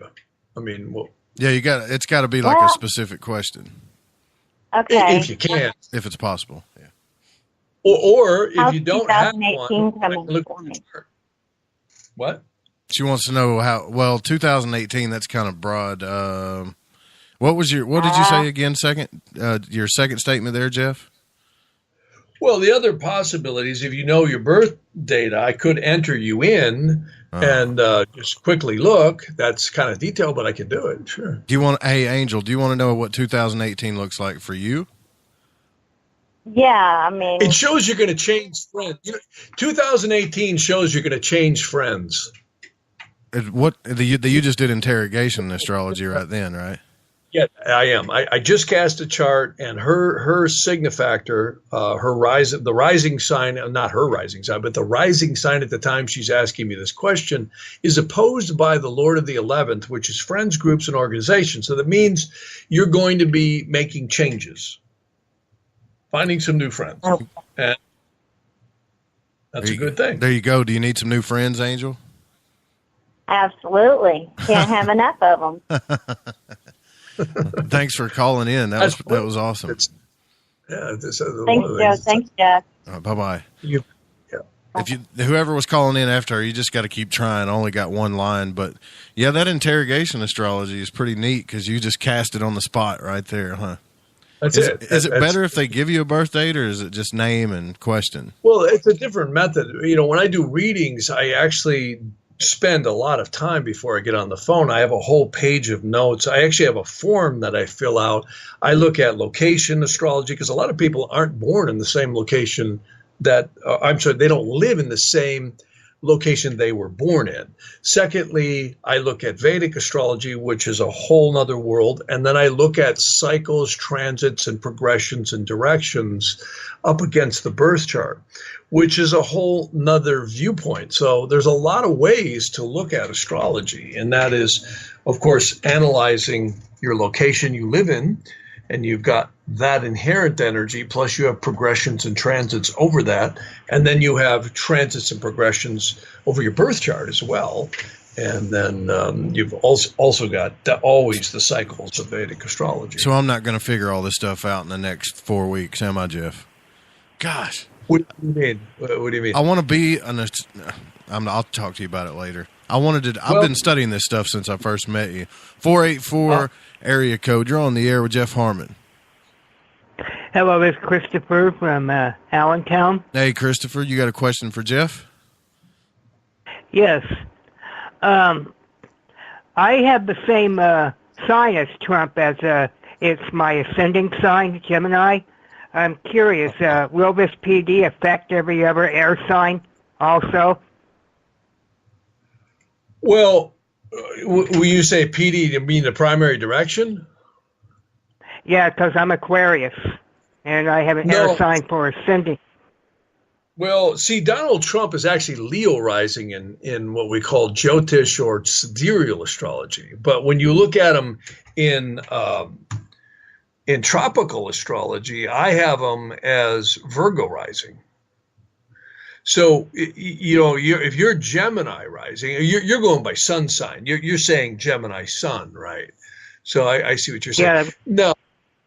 No, because your ascendant would be different than his ascending degree. See, when you get into primary directions, everybody is going to have a different set of primary directions based on their location of their birth, as well as their ascending sign. That you have to get pretty accurate in birth time and all that in order to really do primary directions properly. You got to have your birth certificate and all that stuff, right? Like the you can't just guess at it. Like I was born. Go ahead. Yeah, like I was born at 1:20 p.m. January 21st, 1970, down to a second almost. Wow. Well, that's good. Usually I find birth times are slightly off. They may be a little late. Usually it's a little earlier. Not always, but sometimes. Because most people in a delivery room, they're not looking at first breath. They're looking, usually what happens when a baby's delivered, the umbilical cord is cut. The doctor checks the baby and pronounces its sex, and then somebody looks up at the clock and writes it down on a clipboard. It usually isn't very scientific, the birth time. It's more of a generalization. Oh yeah, the baby was born, and they write it down. And let's hope the clocks are accurate too. In modern times, clocks be more accurate, but most people born prior to the 80s, I mean, digital clocks started shining around in the mid 70s. So, does that help you out or give you any better info there, Christopher? Yeah, it makes me wonder if I'm going to have a good year or not. Yeah, so that's a good question, right? Are you going to have a good year? So if you guys call in, let's do that. Just say your name and then ask your question. That way he can cast an interrogation chart pretty easily. Yeah. You're not going to send me a bill for this later, are you, Jeff? No, I'm not going to. This is the joke, brother. Yeah, I know that. Not going to bill you. Don't worry.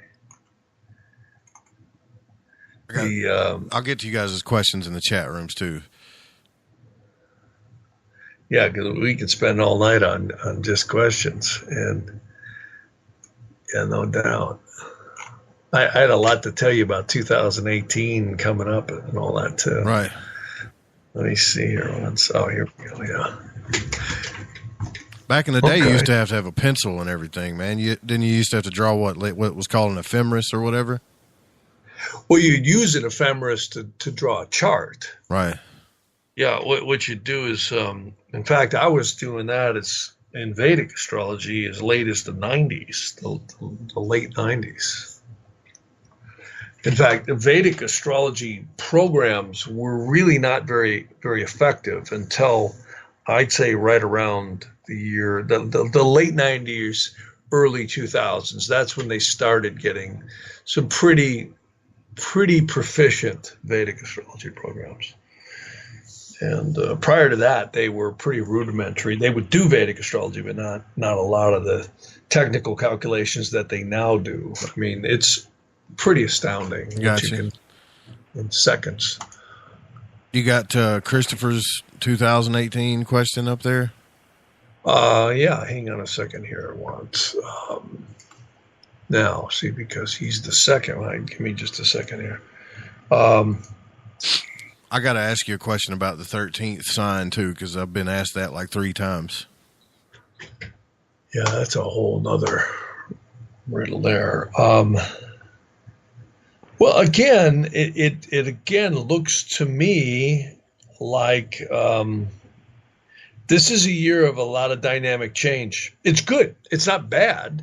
And, that's another thing I always encourage people, no matter what your astrology says.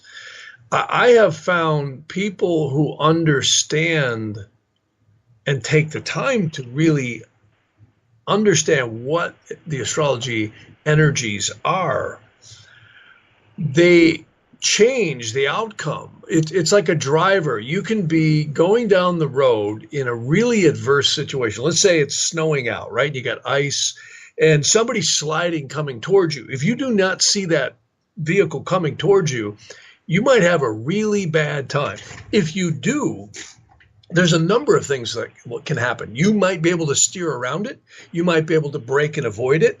Or at the very least, it's coming. You brace for impact. Right. That's a lot different than not knowing something's there. And I always say, I always had a little problem with astrologers that predicted total calamity when they saw certain aspects. In fact, we see this a lot. A lot of people out there are painting fear porn. How often we? My God, 2012, everybody was calling me, oh my God, I talked to my astrologer and the world's going to end. I said, no, it's not. I said, I don't see a damn thing in 2012. And nothing happened. Nothing happened. No, it didn't. It didn't. Well, there you go, Christopher, man. It's you got a good year coming, but it's going to be dynamic. So brace for some change. It looks like change. Yeah, it looks like change from what I can see here. And again, this is very rudimentary because you're basically saying, we could run, if we had time, you could actually look at the aspects that are coming up with him over, just to the question, but that would take time. Right. All right. So I'm going to take this one last call here, and then I want to talk a little bit about 2018 for a little bit. Not saying I won't take any more calls, but just make sure you got a specific question and state your name. 949 area code. Hi, it's Sandra. Hey, Sandra. Hey, Sandra. Hi. I got through. Hey. What's your question? My birthday is December 15th, 1958. And, I don't know what for question. You just had a Saturn return. How's it been? It's been pretty tough, hasn't it, lately?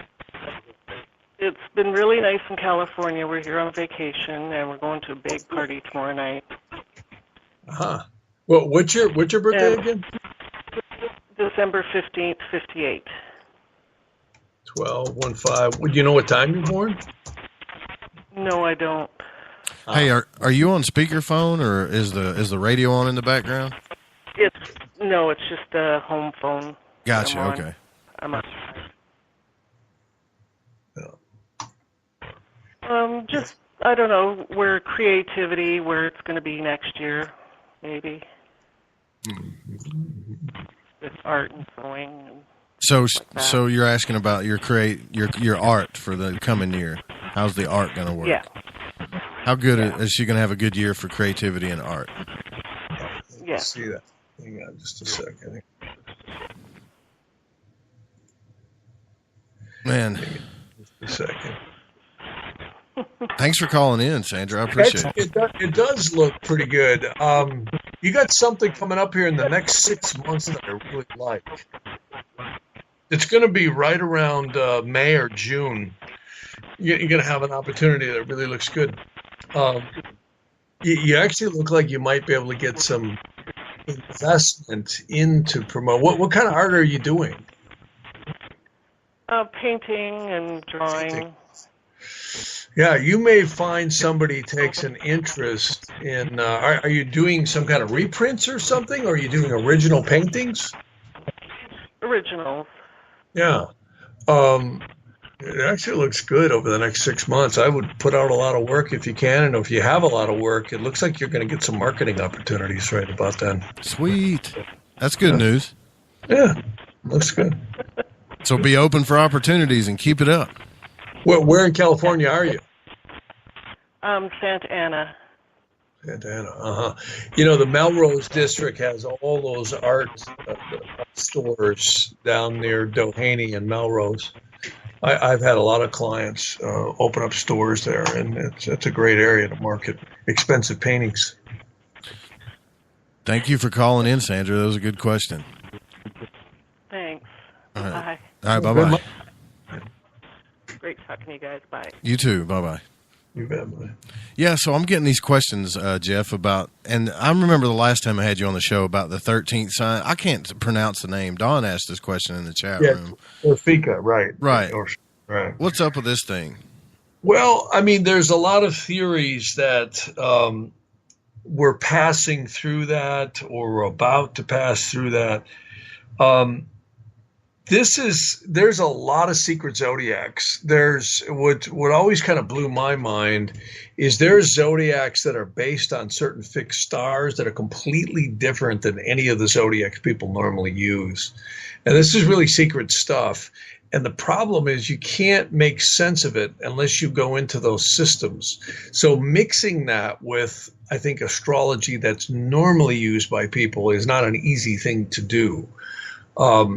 You know, again, I was mentioning how really calendars are more of a mundane thing, meaning that society runs on. And there is a lot of psychic imprint from those.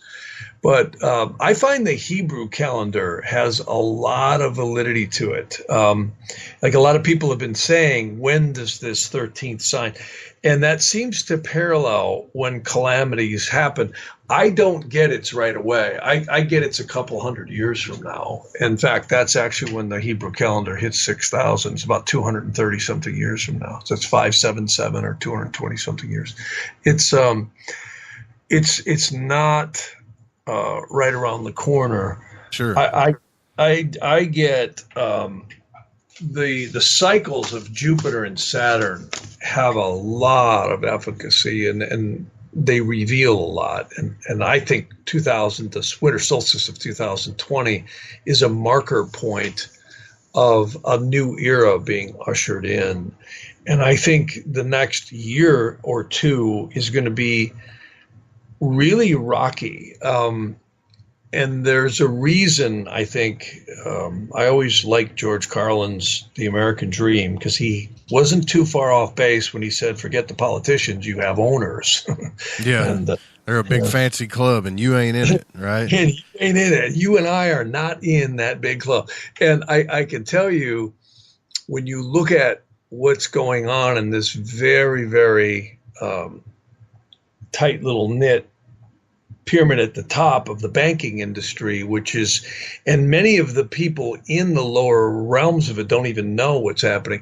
I mean, they literally are rolling over bonds and various different financial instruments. They're printing them out the front door and buying them in the back. And I really think we're going to see the astrology shows in 2000. Here, let me look at my notes here.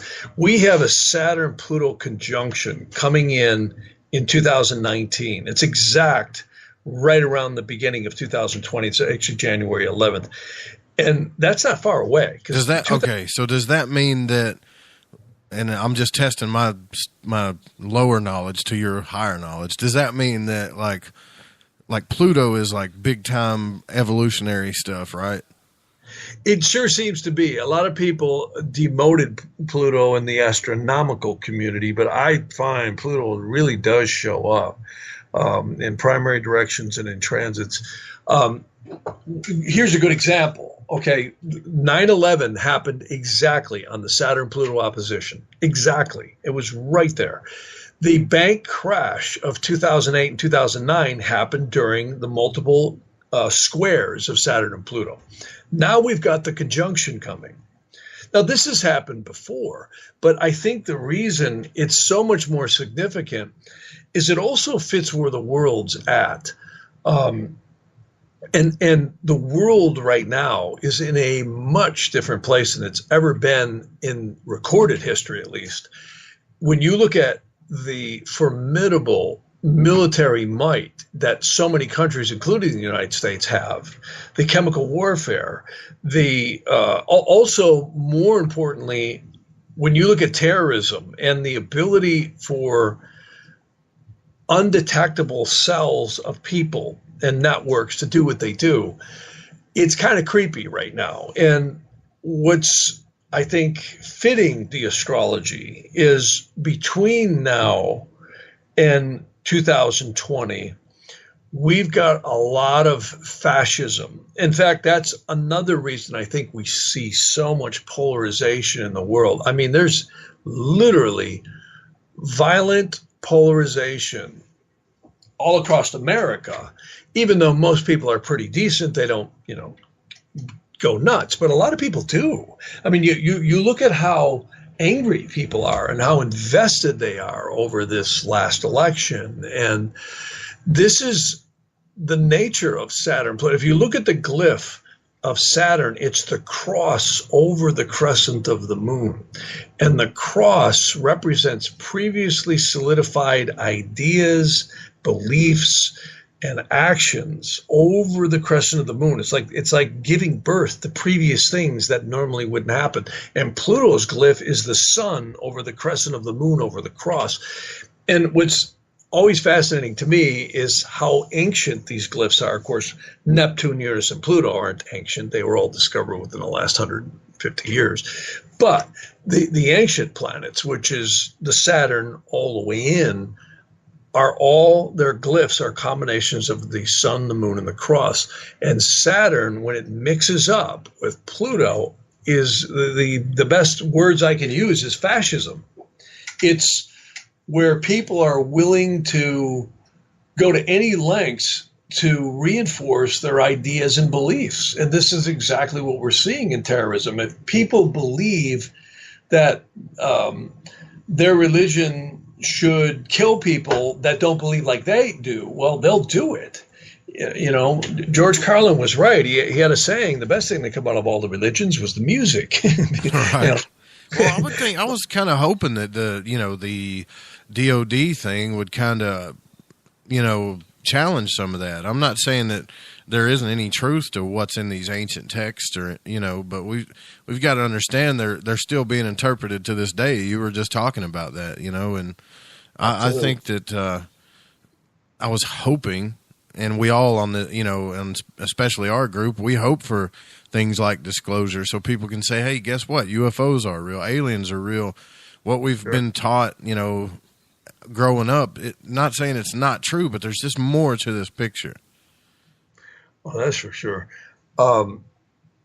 Somebody asked about that last night on Jimmy Church's show. They were asking something, will there be disclosure? I think it was Jimmy that asked that. And I cast a chart on that. And I don't get that the government's ever going to walk up to a microphone or some spokesperson and say, yes, folks, we've been lying to you. Here it is. Here's all the aliens we've been dealing with. I don't think that's going to happen.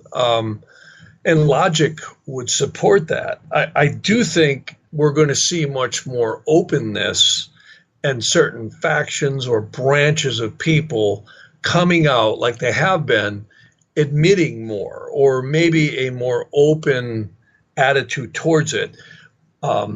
and not such flat out denial.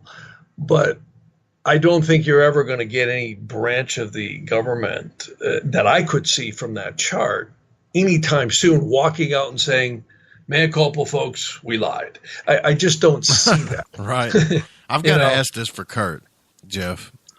Yeah. Do you think that aliens are what Ezekiel, and you guys in the chat room, I know you're going to laugh when I ask this, but do you think that aliens are what Ezekiel was talking about, or was it a metaphor?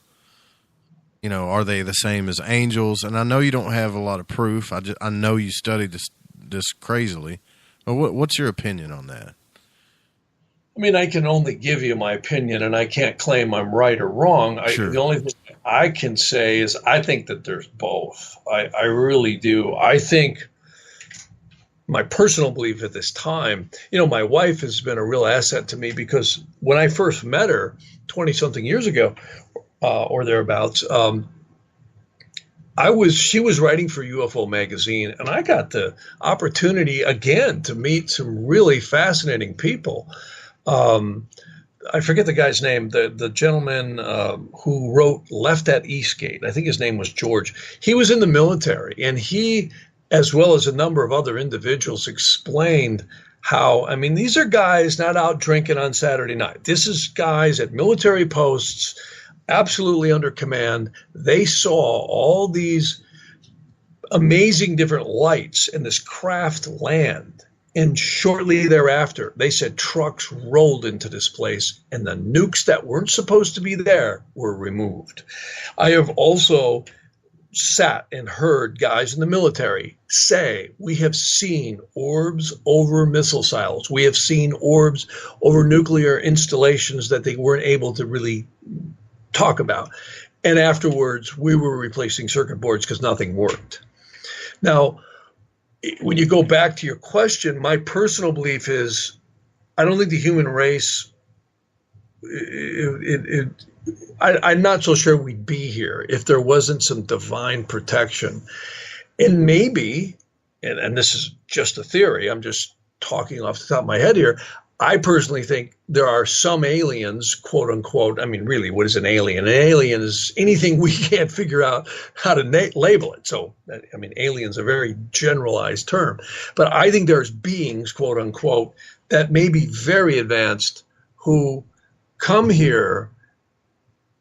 And there appears to be, to me, from what I've been exposed to, a divine / hierarchy of order.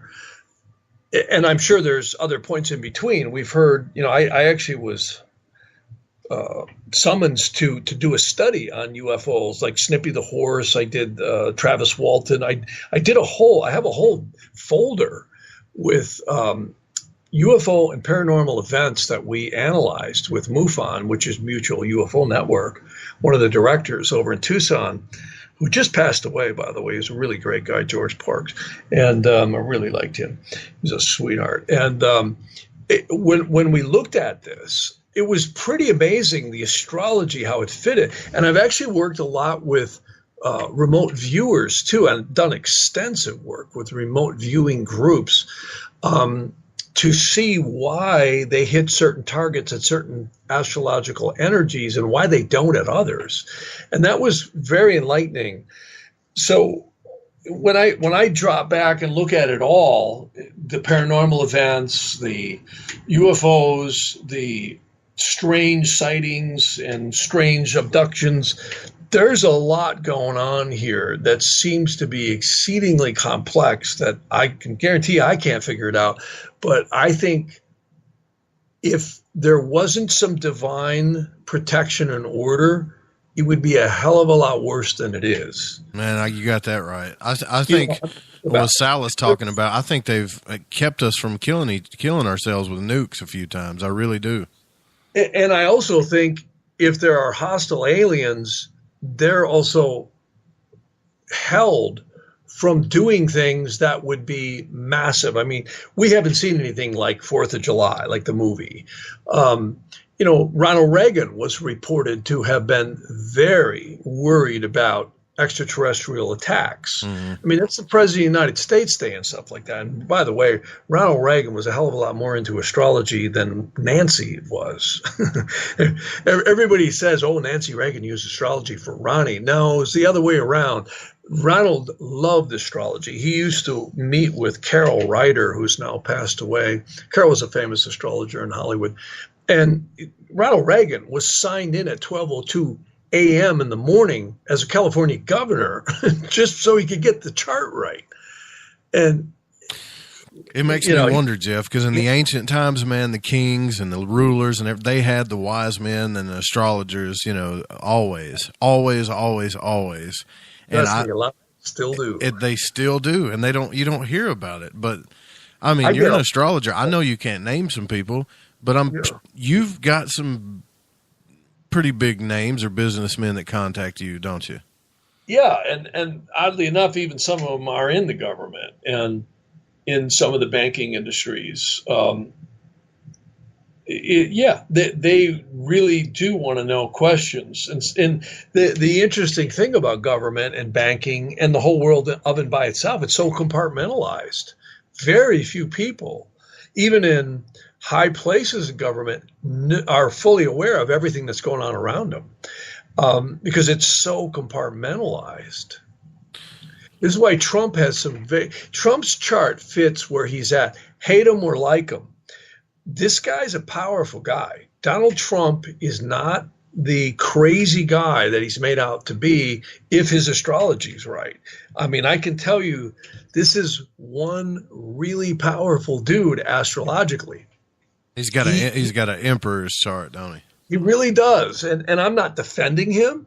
I could see why he's so abrasive. He was born right next to an eclipse on a full moon and Mars aspects it. Plain English, he actually likes dissension because that's how he gets the edge. He likes throwing a wrench into the machine, making the machine stop, and then say, okay, let's redesign the machine. And that's a business strategy. That's a talent that he has. It's not very smooth in the way he operates, but it's effective. And, you look at most military, he really has the chart of an emperor and a general more than a businessman. He's just been successful because of that.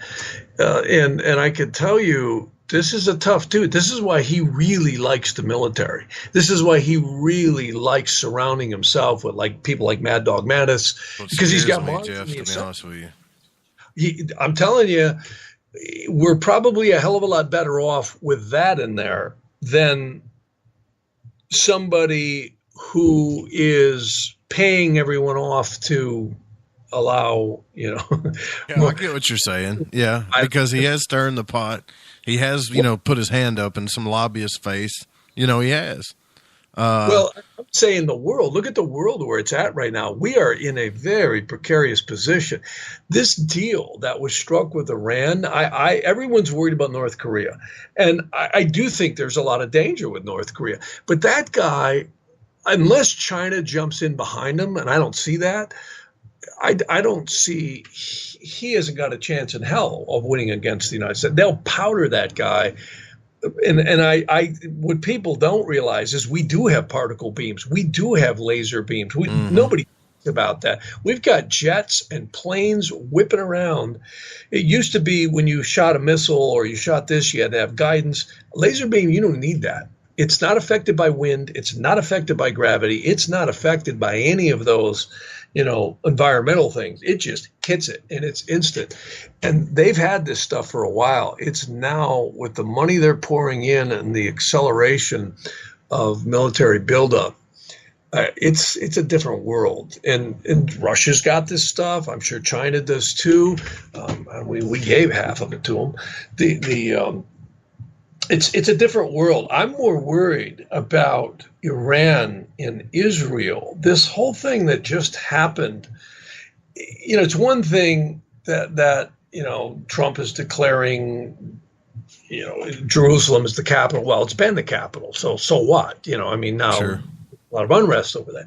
But there's a lot of other hidden things like when that military, I think it was an Israeli police officer was shot, and then they stopped giving access to certain areas of the Temple Mount or some area. I forget what. That's the kind of stuff that we don't hear about on the mind control news that I see astrologically is going to keep mounting. This Palestinian-Israeli thing and the whole Iranian thing is way more dangerous. And you got Russia pumping arms into them.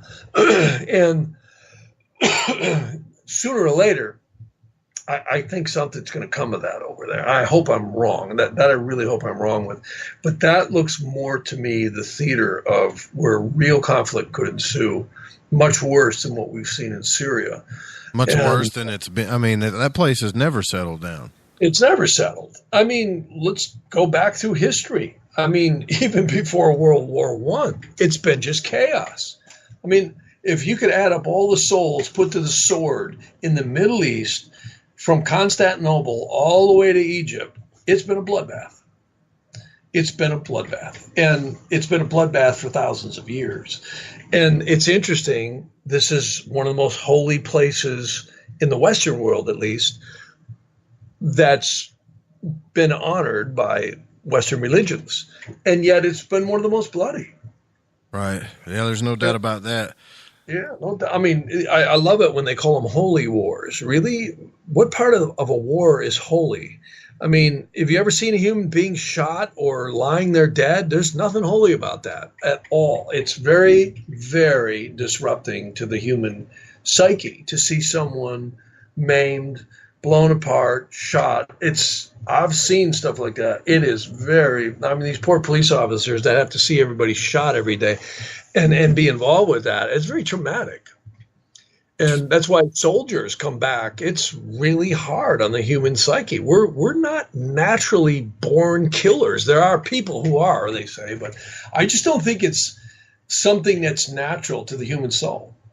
I totally agree with you, Jeff. And I've got a bunch of questions I got to catch up on, and we're going to talk about 2018. We're already into the last part of the show. Time flies by when you're here with Jeff Harmon. Don't go anywhere, guys. We'll be right back. Hi there, this is Dave Scott from Spaced Out Radio, and I want you to come on a nightly journey.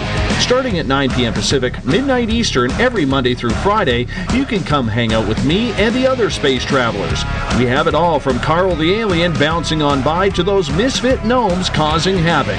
It's 3 hours of fun and entertainment on those topics the mainstream really doesn't want to touch. Come get all paranormal with us at spacedoutradio.com, and together, my friends, along with our resident guitar god Bumblefoot, we own the night. There's a lot of strange going on in this world, and we can help you find out what's going on with you. Paranormal, cryptids, UFOs in the sky, aliens in your bedroom tickling your toes. We have the investigators you need to find out the answers you deserve. All you have to do is head to spacedoutradio.com. Your information is 100% confidential. The SOR Sightlines Report. It's free, and we're here to help.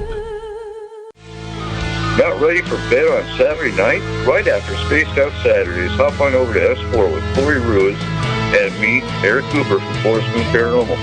With S4, there are no limits to what we try and uncover. From government conspiracies to helping clean up the paranormal, no topic is safe on S4.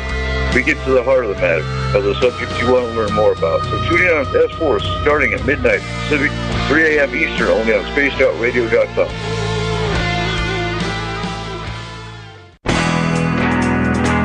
There's stories, then there's the truth. Do any of us really trust the news anymore? This is Jamie Sexton, owner of Rebel Planet News. The third Thursday of every month, I appear on spacedoutradio.com to bring you the truth you deserve, without mainstream media lies or alternative media fear-mongering. We'll get to the heart of the story and deliver the truth you're seeking. So come join us here for the Rebel Planet at spacedoutradio.com. Hi there, I'm Butch Witkowski, lead investigator with U4 Cop. On the final Monday of every month, you can listen to me and host Dave Scott on Spaced Out Radio's Strange Days. We're going to get to the heart of the matter when it comes to what's happening out there. People are seeing and experiencing things from ET contact to Bigfoot, and I want to hear about it. Your experiences are what we investigators need to help solve these unknown mysteries. So tune in at spacedoutradio.com to the final Monday of every month from Butch Witkowski's Strange Days. This is Eric Markham, news editor for the Spaced Out Radio's The Encounter Online. We have put together a great team of writers and journalists from all over the world to bring you top-quality paranormal stories, from alien encounters to the latest conspiracies. You won't find any of that fake news here. True stories and top-notch reporting as we look to bring these experiences to the mainstream. The Encounter Online, only at spacedoutradio.com. Do you want to know the truth? Do UFOs exist? Are aliens real? Are the governments hiding the biggest secret in history? We're UFO seekers, and we're on a hunt for the truth. Subscribe to our YouTube channel and follow along with us as we journey across the United States, visiting UFO hotspots and alien hotspots, trying to document the UFO phenomenon. Catch us on Spaced Out Radio every third Monday of the month as we discuss Area 51, UFOs, and more. And also, don't forget to subscribe to us on YouTube. Become more intimate and interactive with Spaced Out Radio. Join our Space Travelers Club with your new membership. For $5 a month, we'll provide you with special access to the website, monthly prize draws from books to psychic readings, along with monthly newsletter, private interviews, and more. Sign up today to be part of Spaced Out Radio's experience. Looking for a place to advertise at a very reasonable cost? Look no further than Spaced Out Radio. SpacedOutRadio.com has an advertising tab that you can click to check out our daily, weekly, and monthly packages to play on the radio, or our website including social media. From commercial spots to banners, we have it all. Check out our competitive pricing today. Don't have time to listen to Spaced Out Radio live? Wherever you are, the car, the office, the shower, or even if you're traveling, we're right here for you. Each Spaced Out Radio show can be found on iTunes, TuneIn, and on our YouTube channel, Spaced Out Radio Show. It's the perfect way for you to catch up on our shows. For more information, just head over to our website, spacedoutradio.com, and tune in to us today.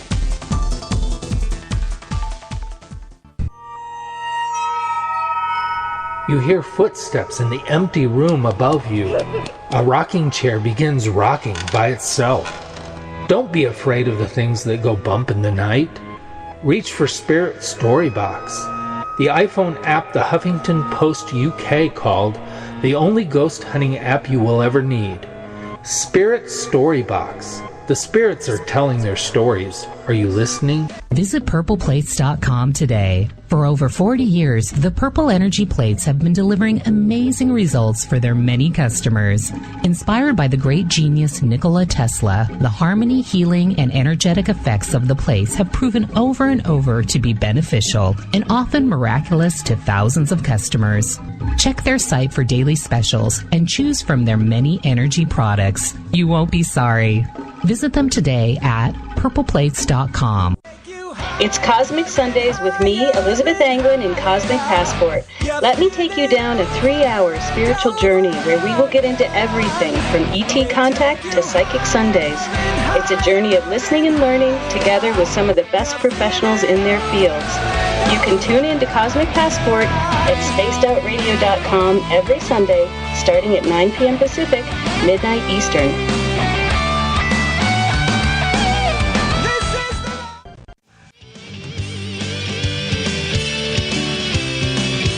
The opinions expressed by tonight's guest do not represent the opinions or position of Spaced Out Radio, syndicated carriers, or anyone associated with SOR Media.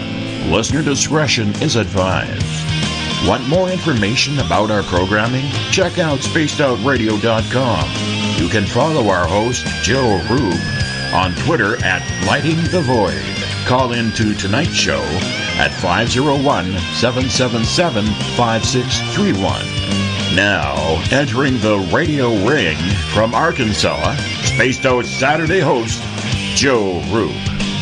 Welcome back to Spaced Out Saturday. I'm your host, Joe Roop. Don't forget, after the show, stay tuned for S4 if you're listening on the Fringe FM, or you can go to Spreaker and listen to S4 with Eric Cooper and Corey Rees. And also tomorrow night, Psychic Sundays with Elizabeth England.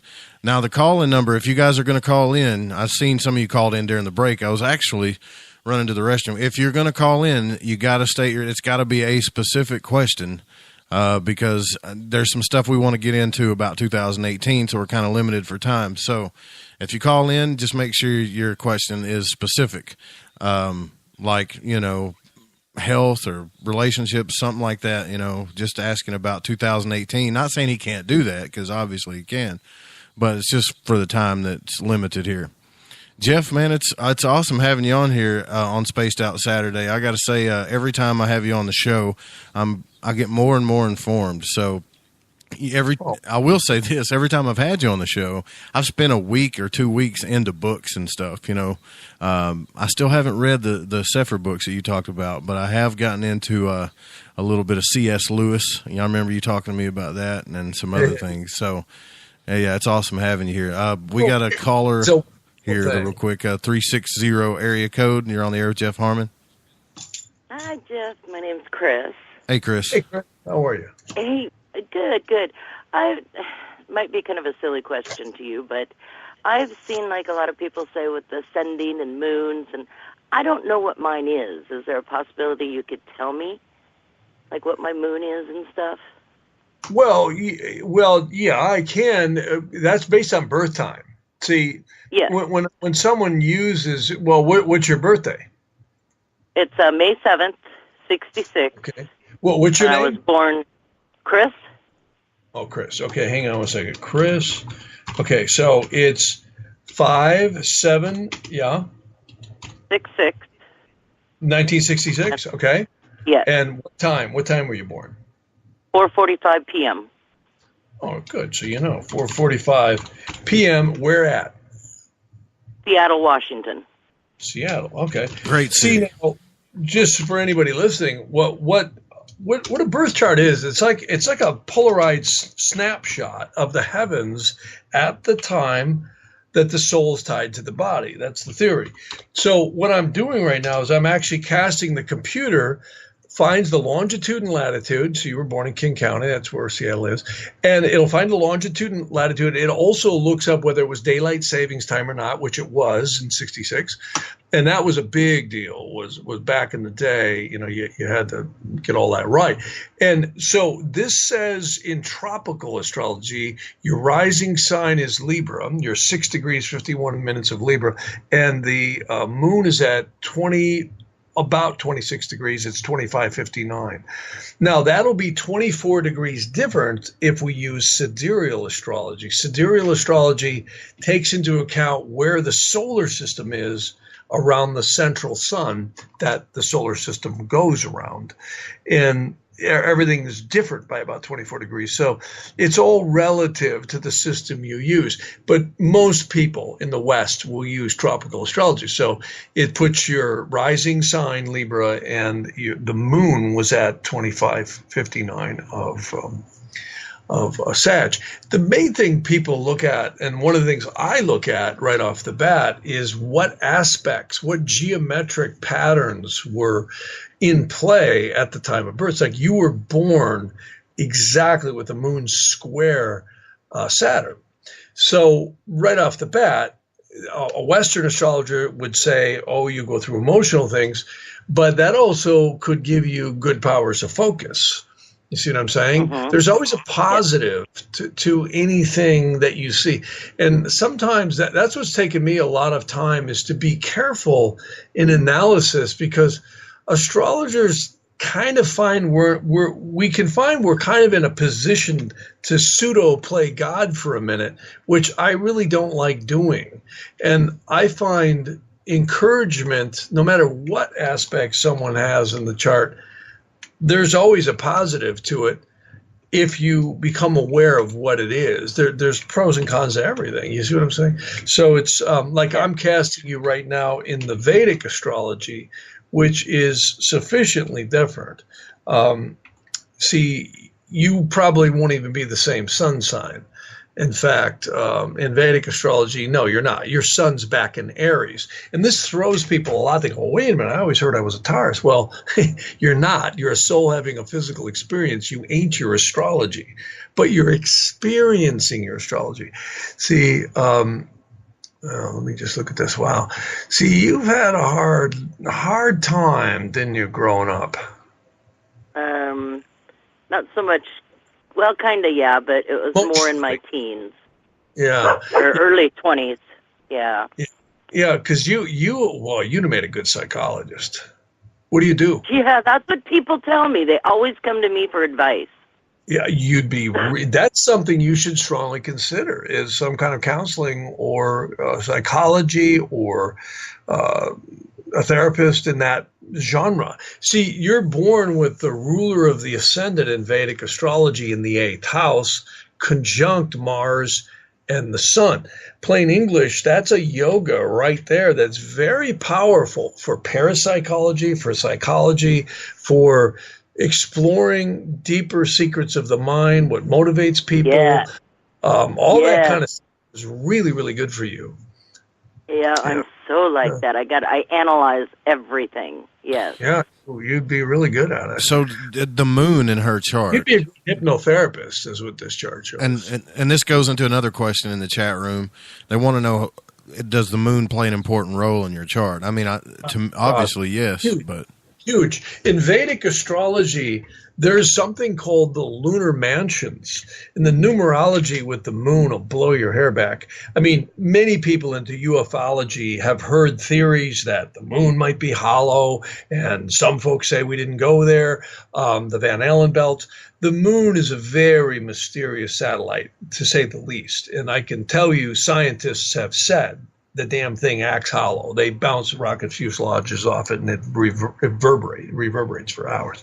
So there's some very mysterious stuff going on with the moon. And I'm not going to speculate here and now what I think, but I will tell you in astrology, it's central. The moon has literally 27 lunar mansions in Vedic astrology, and they're known as nakshatras. It's believed when the angel passes through the spiritual astral sphere of the moon. See, we see the physical moon, but there's a counterpart to every one of these planets that's much deeper, that represents angelic forces. And of course, science has a really hard time with this. But I can tell you, in Vedic astrology, you were born in a lunar mansion called Mula, which is, there's actually 108 divisions. And isn't it interesting that a child's in a mother's womb 9 months, and the numerology of 9 with the moon will blow your hair back? There's 27 lunar mansions. What's 2 and 7? 9. There's 108 divisions. What's 108 reduced? It's 9. There's 27 days, 27 and a half days to the cycle of the moon. Divide that by 9 months. You see, it just goes on and on and on. In fact, 9 seems to be a very central numerological number to creation. They actually say the seraphims and the cherubims chant creation 10,800 times per hour. If you reduce that down, that's 9 too. Jeff, what did you look at or read when you asked me that question, that I've had a tough childhood? What triggered you to say that? Well, because the Lord of the Ascendant in the 8th house conjunct Mars means you didn't get a lot of emotional support. See, now when I look again at your chart, you actually are very strong emotionally, because you have Jupiter putting its 7th house aspect onto the moon.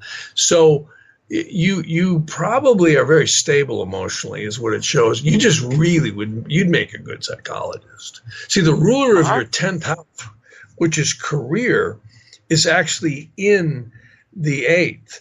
So, I mean, this could extend to things like human services, working with people. I don't know what you do in your career. What is your vocation? I'm management. I'm a hospitality manager. Oh, see, perfect. See, that's what I mean. That would extend to human services, hospitality, management, dealing with people, appeasing people, keeping the machine well-oiled. Any company that would have you would be very lucky, because you'd be wonderful at well, then can I use you as a reference then? Awesome. Well, thank you so much, Jeff. I won't take any more of your time. Thanks for calling, Chris. By the way, there's All right. just one last little tidbit for her. Yeah. I don't know if she's still listening, but boy, you definitely, let's see here. You're still young. God, you're only, 51? You're going to, when you get into your 60s, girl, you're going to have a good time. You hit a 16-year Jupiter Dasha. See, this is all timed off the moon. The moon is exceedingly, at 66 years old to 82 years old, you hit one of the best times of your life. That's Wow. a 16-year. Ooh. That's cool. Lots to look forward to. Thank you so much. Thanks, Chris. All right. Bye. Bye. Pretty interesting stuff there, Jeff. Hey, let me ask you a question. When Yeah, if somebody calls you and says, "Hey, I want a session," Yeah. what do they get with it? Well, these days it's really great to do astrology for people because the internet becomes our friend. What I do is my wife takes all the birth data, and then prior to doing a reading, what I do is I do a whole workup on transits, progressions, and cycles. And I print it all out in a booklet, and then I usually mail it to the person, or these days, what everyone can do is I send them a code by email, and they log right into my computer. No one ever comes to my office anymore. And I record the phone line, and if people have a Macintosh, they can actually make a movie of the session, which is incredible. Now, you can do it on a PC, too. You just have to have a program that does that. Like and OBS or something? Yeah. Yeah, exactly. You could screen record because you're literally making a movie, and you're seeing your birth charts, you're seeing your location maps, you're seeing cycles and things that I'm talking about. And a lot of people, I'll email them the sound file, and then they'll go watch the computer when they hear something they want to hear. And I give them reports. But it's a lot of work for me because I actually spend close to an hour longer than I'm on the phone with them because I have prep time, and then I have to print everything afterwards. So it's a lot of work. But it's something I take a lot of care in because it is your life. And I would like to be very accurate. And one of the things I'm working on right now is to get a lot of YouTube videos put together so people can watch things before a session with me that gives them a preliminary ability to understand a lot of the things that I'm going to talk about. Gotcha. Which helps a lot. I can't wait to get, I've been planning to get mine for a bit now. I can't wait. 36 area code. You're on the air with Jeff Harman. Hey, you guys. How you doing? Hi, who are we speaking with? Oh, this is Brent. Hey, Brent, what's your question? Brent Dodgen. Well, I'm just curious. Excuse me. I'd like to find out what, if I know I've asked Elizabeth this, but I didn't really find out details about, my dream business, I guess you could say. So the future of your dream business. Now, are you asking me to identify that, or is that something, what is your dream business? Well, is it going to happen next year, or it's woodworking, any kind of woodworking from rustic to cabinetry kind of stuff. Well, that's cool. I love that stuff. That's crafty great. Man you are. Yeah. You got lathes and all that stuff. You got a website, Brent? I don't yet. It's just right now a hobby. Plugged it. Yeah, it looks like it's a hobby, but it also looks like it's something you're really passionate about. Very. Yeah. Well, again, money's going to be the driving force, and again, half the country hates him, but I really have to agree with Trump on that issue. A lot comes from abundance and making money. What I like here, and if I'm reading this right, you actually can make a business out of this. If I'm reading this chart right, it's going to take you up to a few years to really get the pump primed and hit a niche of where you want to go. But that's wish it would happen overnight. Well, it may happen sooner than that, but remember what I said is it shows that's when you're going to get it going to the point to where you want to. You're really consumed right now with what it shows is there's a part of you that really has to commit to taking the chance, because it shows you're doing something else right now that you're not real happy with, and this is what you want to do, but you don't want to dive off the diving board and take the risk. Well, I'm willing to. It's just... Does that help you at all, though? Well, it shows you. It shows you really have to get past, I think maybe the fear of diving in. I get it. It's really good.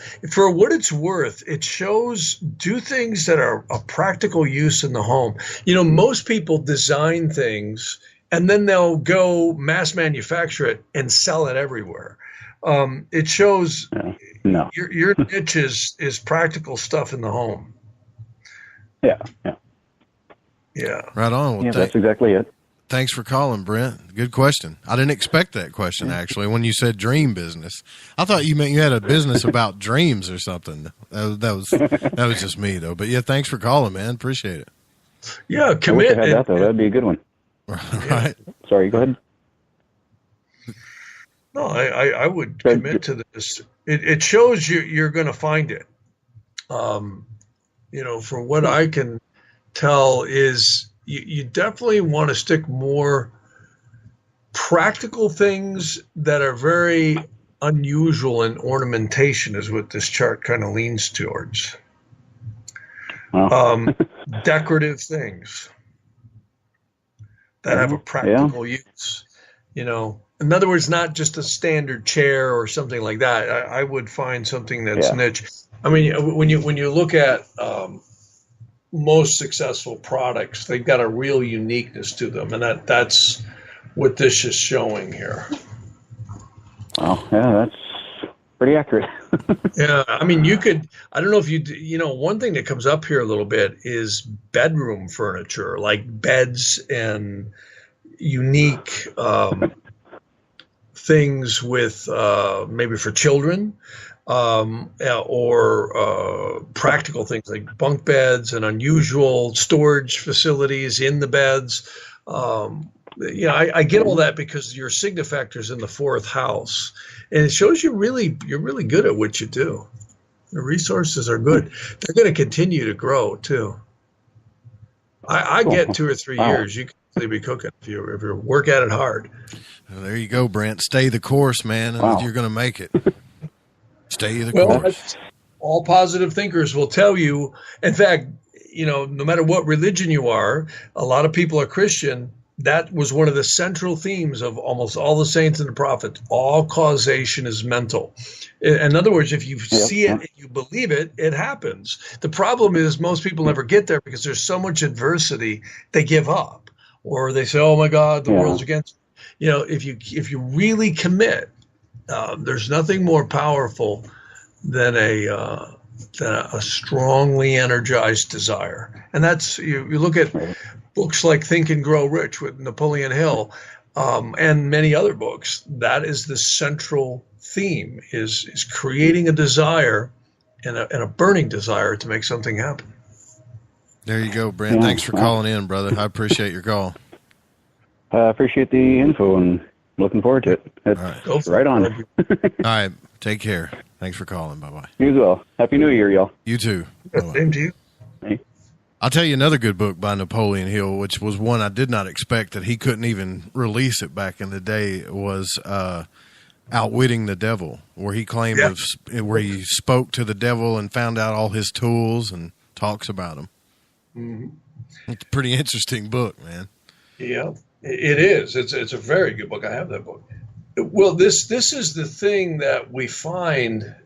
It's talked about by many different people in either psychology, self-help, Tony Robbins, many people. Zig Ziglar's another one. You got Brian Tracy, who's not around as much anymore. Wayne Dyer. All the positive thinkers will focus upon what is your fear, which could be also equated to the devil or the devil within. And we all have that. And sometimes it manifests through people. In fact, this gets into astrology. This is why astrology seems to predict the future, is because it's showing the kind of interactive consciousness that we have created. One of the theories behind Vedic astrology is you're not your astrology. You may have created the karmic web that you came here to actually work through.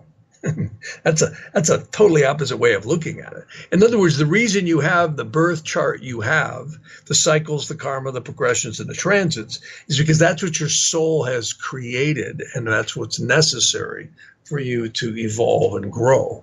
You know what bothers me about that whole thing, though, is that why the amnesia, you know? I mean, like, even when I dream, I go into states where I get awful familiar feelings. Yeah. And then I wake up and I'm like, okay. And for a moment, I have to figure out which reality was real. And then I'm back here again. Like, I'm not saying I'm dumb again, but you can definitely feel the conscious shift, you know? Yeah. I mean, it's, that's a great enigma that I don't think we'll ever be able to fully answer. My current response to that one is maybe the game would be up. Right. You have that reality. I personally think Earth is, I call it the soul cauldron. I really think this is the real matrix, that we're all here. Many ascended masters like Tibetan lamas and the rishis and the yogis and Christian mystics and Kabbalists and rabbis, they'll all say the same very similar things, is the less you engage in the reaction and the more you become trusting in destiny and in your journey, some call it moksha or enlightenment, the less you become affected by it.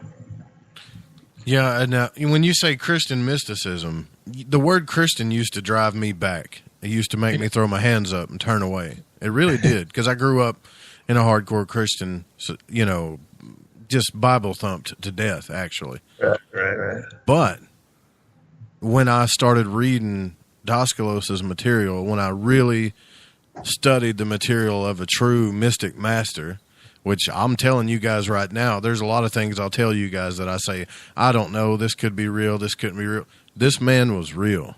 Yeah, he was real. This man did the things that these people, just like Edgar Cayce, this man did these things. And he talks about astral travel, elementals, other beings, all this other stuff. And he also talks about Jesus. Yep.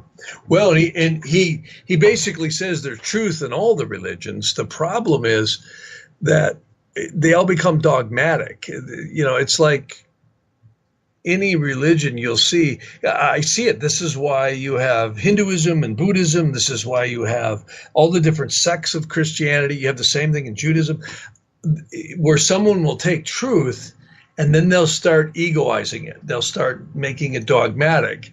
And then after a few hundred years or whatever amount of time it is, and you have enough people coming in and adding what they're adding to it, or now focusing on elements that maybe weren't the core issues, it then becomes very dogmatic.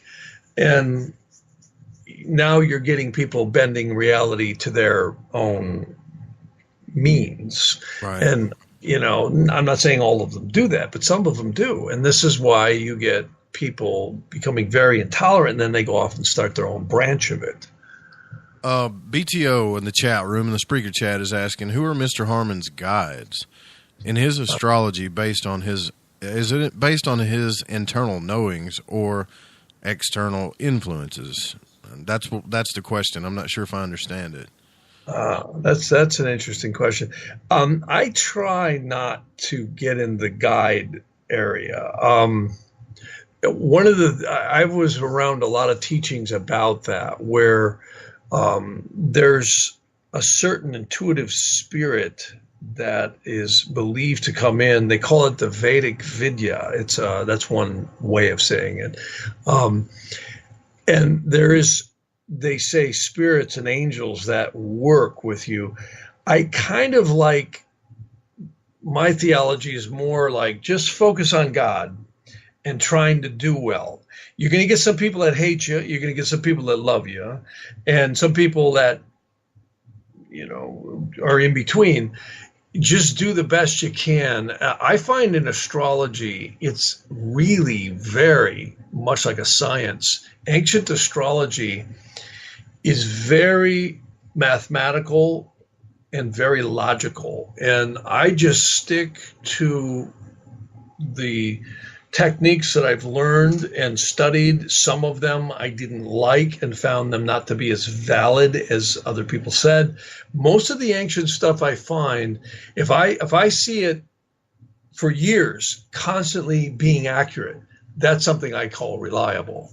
Right. So I don't just go on something because it's ancient or whatever, but I find when I see something 10 times be right from different sources, that's a valid method. Now, with that, they say there's an intuitiveness that we all have that I think is divine. Some people call it the consciousness. And I do believe that there is angelic forces that if you're pure in heart, you will access. I kind of stay away from the guide thing. I've had that come around me, and I really... when I was mentioning earlier about the Yetziratic world, the lower astral planes are so full of spirits and guides and all this. Is a very dangerous place to play.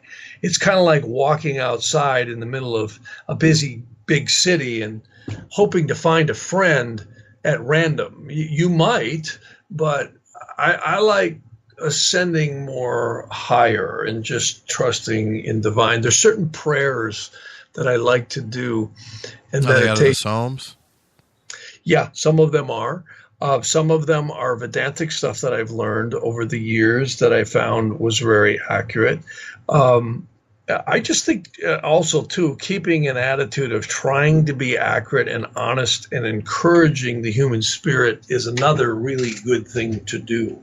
I really believe in karma. I think if you are honest and you're doing your best to be honest and truthful, that is a very good thing. I really believe that there are certain spirits and angels that are very karmically against. You can't lie to, let's say, divinity or God, if you want to say that. Because I feel like you're hesitating to say something.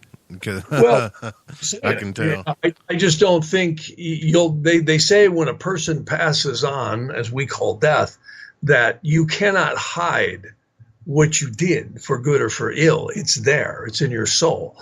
And this gets into what I think reincarnation and incarnation is all about, particularly incarnation, is that we've all done things that we're not proud of, and we've all done things that we are. And I think the more you strive to be honest and help people, the more you're probably going to end up in a much better place. The same thing goes with if you're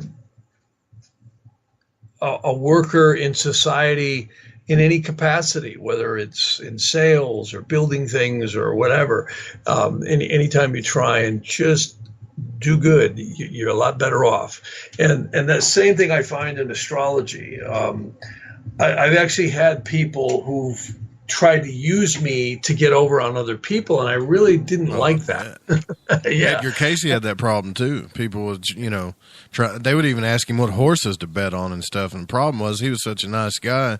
He obliged to so many of these people, because he thought he was helping everybody, and it almost killed him a couple times. I don't mind that so much as I mind people trying to manipulate one another or take advantage. That I really don't. I mean, money's got its issues anyhow. And we all need money to live. But sure. But there's certain things that I've seen people want and try to do to take advantage of others unfairly, and it's just not something I want to play with. And I've also had people like kind of dishonestly try and test me, just to see if astrology, if they can trip you up, which is not really a good thing to be doing. So again, it's I don't really have guides, but I will say this. There's an old story called The Eagle and the Lark, and they say that the astrology is the eagle, meaning you use the science of astronomy. Really, ancient astrology is scientific astronomy applied, or it's astronomy scientifically applied is probably a better way to say it. And it really is. I mean, it's a system. It's a very specific system. Like when somebody asks me a question, immediately the Eastern horizon is the querent. That's where you base everything off of? If you're doing interrogation astrology, yes. Right. And the moon is always the timer and the co-ruler. And you look at what's happening, and all the houses in the chart rule the specific area of life. Like, when somebody calls me up and says, hey, my cat's sick, or they'll say, am I going to get along with so-and-so, marry so-and-so, or my boss going to fire me? I'm looking at the house that signifies that. And if you don't have the mathematical geometry coming together in many complex ways, it's probably not going to happen. If you have like squares and oppositions in astrology, that means you're going to clash. So, and I've seen it invariably right. The only time I've ever seen it wrong is if I read it wrong, and I do my best not to do that. So again, the intuition does kick in, and you can be guided, but I find, psychics sometimes can really be accurate, and I have great respect for psychics, but I've also found sometimes they can sometimes not be accurate. And that's the danger with guides, especially the lower ones, because they sometimes will feed you a lot of accuracy and then trip you up. They're very tricky sometimes. But some psychics have very high guides, and I find that in remote viewers, I found the same thing. Sometimes you're just playing as better safe than sorry, in your field. I rely on the math and the science of astrology, sure. The systems, because I find they're reliable. Robert's got a question in the chat room. He says, how has the science of astrology been defined and used by the ancient Mesopotamian and Eastern philosophical belief systems, and what global influences do the charts indicate are ahead? That's a big, complicated question there. It is, but see, I would just answer that. That brings us really back on track and topic here. 2018, again, the equinoxes and solstical point, meaning the spring equinox, summer solstice, fall equinox, and winter solstice, were the 4 points that ancient astrologers would cast, and then they would look at major cycles. 2018, I think, is more extremes. Particularly in late spring, there is a Mars-Saturn conjunction. Now, that happens every 2 years, but it's got a lot of background tension. I find we're going to find more extremes in weather patterns. And I personally think that the reason why is this Saturn-Pluto conjunction and this huge 240-year cycle that's happening, the winter solstice of 2020. Not that I think the world's going to end in 2020 on the winter solstice. I think it's a marker point of a major new direction in technology. We're going to see robots. We're already seeing robots. We're going to see technology explode beyond our wildest dreams. I mean, it's already there to happen, but now we're going to happen. And it's interesting Donald Trump is in there, because here's a guy who's really about generating money, and like him or hate him, I think he's going to do that. I see, just like a lot of other people that I talk to see, I think the stock market's going to keep soaring. And many of the doomsdayers have said, it can't keep going on, and the markets are going to crash. I don't see it. I really don't. I think. Have you charted cryptocurrency? I didn't mean to cut you off, but that's okay. I think some of these cryptocurrencies are going to keep going.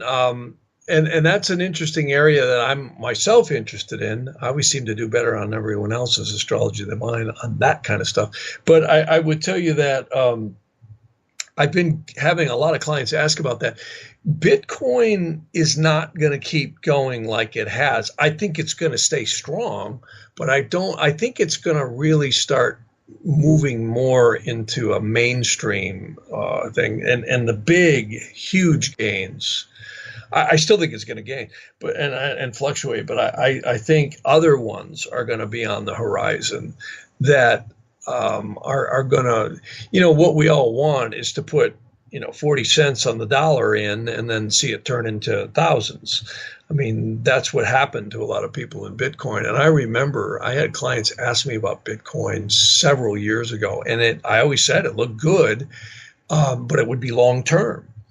And it was, but boy, it was good. I mean, people have made fortunes in Bitcoin. If you got in, 7 or 10 years ago or whenever you made a fortune. I know. I want one coin. I want somebody to give me. If anybody's listening, please give me a coin. I know somebody out there will just give me one coin. What's one coin worth right now? What you want to look for is certain cryptocurrencies right now are pennies on the dollar or very low. And that's the ones you want to grab that are going to take off. This Ethereum seems to have a good possibility of doing just that. That's one cryptocurrency. There's a number of them out there, and I don't have them all in front of me, but I've had a number of clients ask about them, and some of them actually look good. They look like they're going to do well. That's another thing, too. I think this is all got a short rope, though. I think by the early 220s, in other words, when I say 220s, the roaring 20s, I say, is what's coming up again here when we start hitting the 2020s. And I think we're going to see the financial systems be rolled into a much more global system. A lot of that is already starting to happen behind the scenes. And $12,892 US, one coin. Jeez. I know. Isn't that amazing? That's incredible.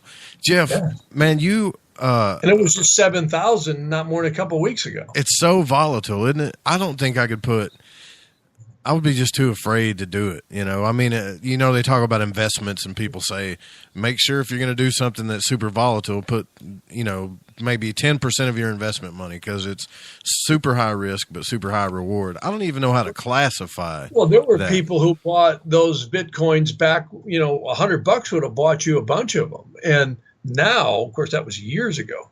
Now look what it's worth. Right. I mean, that's a windfall. So I'm waiting until it drops down to $100 again. I don't think that's going to happen. Probably not going to happen. No, not with Bitcoin. But there are other ones that are down in those areas, and those are the ones to watch. Gotcha. Okay. Do you and Camille ever go out and look at UFOs anymore? I know I never really went out to look for UFOs, but I have a lot of encounters not looking for anything that were, God, I've seen stuff when I was a kid. I remember in the 70s riding with my principal because I was going out with his daughter. And he and his son and I were in his pickup truck, and we had a white orb following us, blipped down into the ditch and rocketed across the sky, and every one of us saw it. And nobody was drinking, smoking, or anything else. And, I could sit here talking all night about stuff that has happened. I don't ever go looking for UFOs. I think maybe it was Camille that you told me a story about when you guys were out, maybe sky watching or relaxing or something, and she was into UFO watching or something. It was the last time I talked to you. She's been invited a lot to meetups where people would go out in the desert and stuff like that, and we'd go camping or something like that, and But oddly enough, that's usually when it doesn't happen. Yeah. When you're looking for it, it never happens. No, I've had a lot of crazy paranormal stuff like that happen over my lifetime. I had a motorcycle once in the mid-70s. It was shut down. I mean, it was literally shut down. I had a what the heck was that thing? was it a 450? I think it was a 650 Triumph. Well, those are notorious for electrical issues. But this thing literally just quit. And I went down to a guy's house and asked him if I could keep the bike there for the night, and I was going to walk home. And he's the one who noticed a sphere that was above the trees. And the fascinating thing was I had seen that about 5 miles earlier when I was on another road. It was the same one. Well, here's the ending to this story. He gave me a ride home the next morning, and we arced the battery, by the way. We checked all the fuses, and I had a Bic lighter, and we literally checked. We thought, okay, the battery's got to be dead. So I arced it. I just popped it with a screwdriver when we got it down to his garage. Nothing. It was dead. So interestingly, the next morning, my mom took the pickup truck, and we went over to get it. And I thought I was going to have to load it up and bring it home.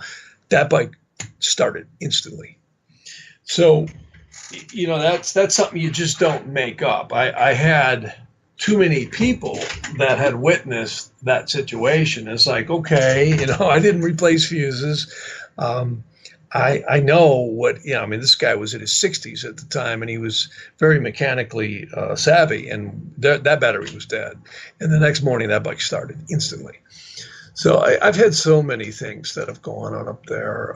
I grew up in northern Wisconsin, and I don't ever see that stuff out here, man. That's why I want to get out of Arkansas and move to the West. I really do.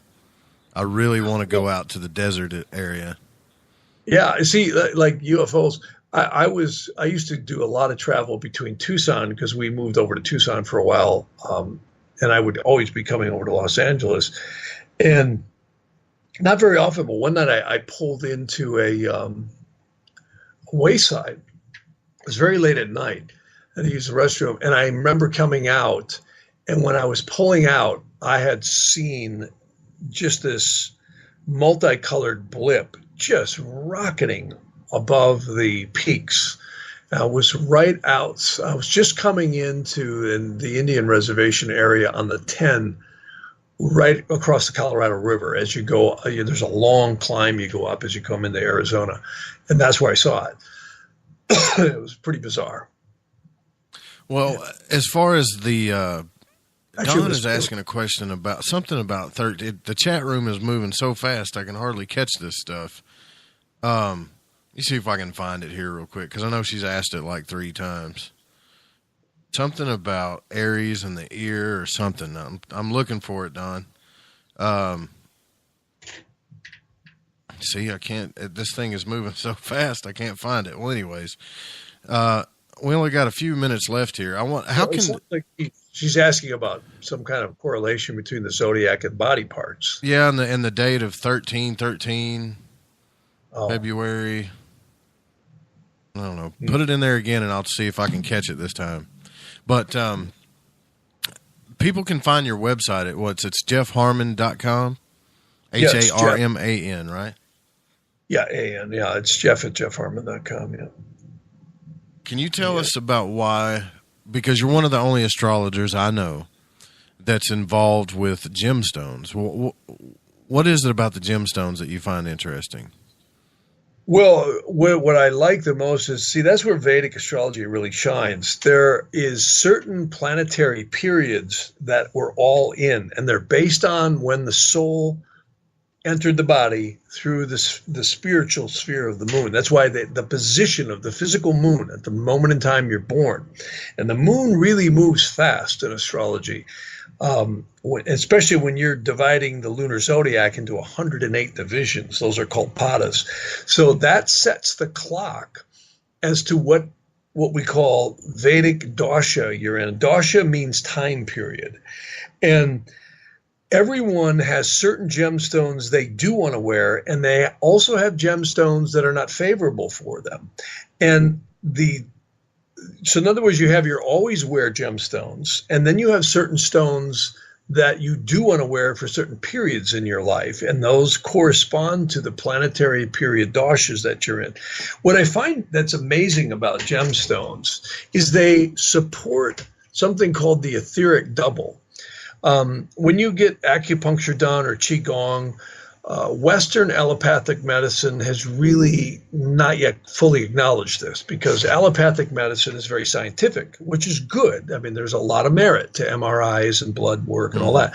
But the ancients knew, and now that you've read Daskalos, which is the introduction book, the Magus Astrovalos, right, he's exactly right. And most healers who are really worth their salt know that disease and balance of the body is done through the etheric double. Now, Chinese medicine, particularly acupuncture and reflexology, is wonderful because it opens up the meridians that connect to those places. And that's why people get a lot of benefit from that. Gemstones do the same thing.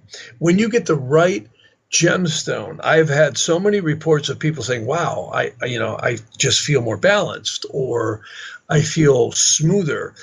So many clients have come back to me when I've given them a gemstone prescription and I set a gem for them. They'll say to me, I didn't really catch it at first, but God, I do. I just feel more balanced. And years later, they start noticing it. It's a different energy that operates on a much higher level than our five senses are attuned to. And this is why a lot of people who get sick or have diseases may not even know it's happening, because we're not, sure, we feel pain, but when you get holes in the etheric double, we may or may not be aware of that at all. We're more aware of the effects that it causes. Well, that's what gemstones do. They fortify the areas of the aura that really build up health and also emotional and psychic well-being. And that was the theory behind gemstones. And I have to say, I was very skeptical. I remember I had a teacher many years ago, "Oh, Jeff, you must wear this type of gem." I'm going, come on, what's that going to do? You're trying to sell me a gem? And I remember holding it and I went, wow, I'm buying this. And I was astounded. And I've been a believer ever since. I mean, I wear a lot of gems, and I got to tell you, when I take them off, I feel verklempt. I just feel like I just shrink. And I've actually, because again, that part of us doesn't believe, we always look for reinforcement. And many times I've taken my gems off, like when I'd go swimming in the ocean or doing something, and I'd purposely put them in the trunk of the car for like an hour, because I don't recommend wearing expensive gems in the ocean. You're probably going to lose them. And I would purposely leave them off, and I was just amazed. I'm like, wow, I can really feel the hole in my aura. It's something you have to get used to. I actually had a doctor from India who was at Kaiser Permanente, and his father was in ICU, and he called me up. He says, "Jeff," he says, "I'm a doctor and I'm a specialist." And he said, "But I also believe and have seen what gems can do, because I'm from India." And I said, "Okay." And he says, "Well, here's my father's chart." He says, give me the right stones. And we put those stones on him in ICU, where he had very specific ways to measure blood, respiratory, heart rates, all that. There were very specific changes when we put those on. And he even took them off just to prove it. And he says, "Look," he says, "it's not huge, but it's substantial enough to where we can measure it." Now, if you're wearing a gem 24/7 all your life, and you're getting that kind of sustainability that allopathic medicine can detect, what's it doing to your etheric double? I say a lot, an awful lot. I had a really dear friend of mine over in Burbank, and I like this guy. He's a character. I've known him for many years. And I think about 25 years ago, I got him a yellow sapphire. And one night at coffee, he says to me, he says, I never told anybody this, but he said, "I always used to be suicidal." I said, "Oh, really?" And he said, "Yeah." He says, "But I got to tell you," he says, "I used to sit there with a gun in my mouth and contemplating just ending it." He says, "Ever since I've worn this yellow sapphire," he says, "I've never felt that way." He says, "I get depressed, but I never get like that anymore." And he says, I really have to say, I feel it. I've had healers who run clinics with psychics wear certain stones, and they tell me that their other healers can't read them because of the protection the stone gives. It's called Vedic planetary gemology, which is a lot different than regular crystal therapy. Not that crystal therapy isn't great. And I find, there's a lot of crystals and stones that have energies.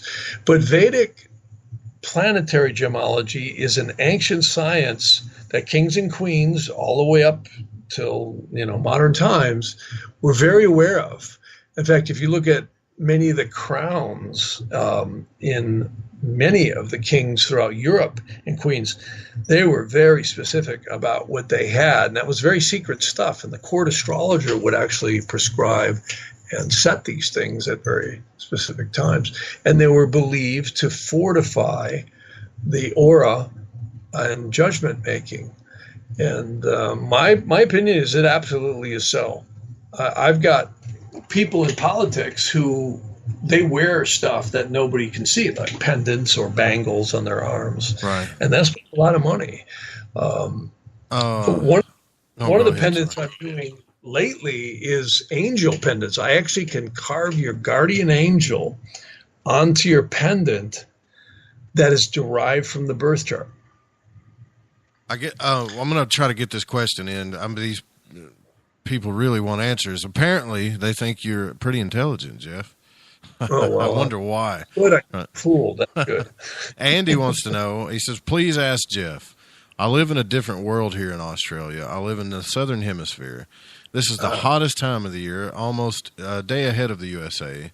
And you guys are in winter. How does that affect my astrology charts? My winter starts in June. Well, it's interesting. The equator, anything south of the equator has a different energy.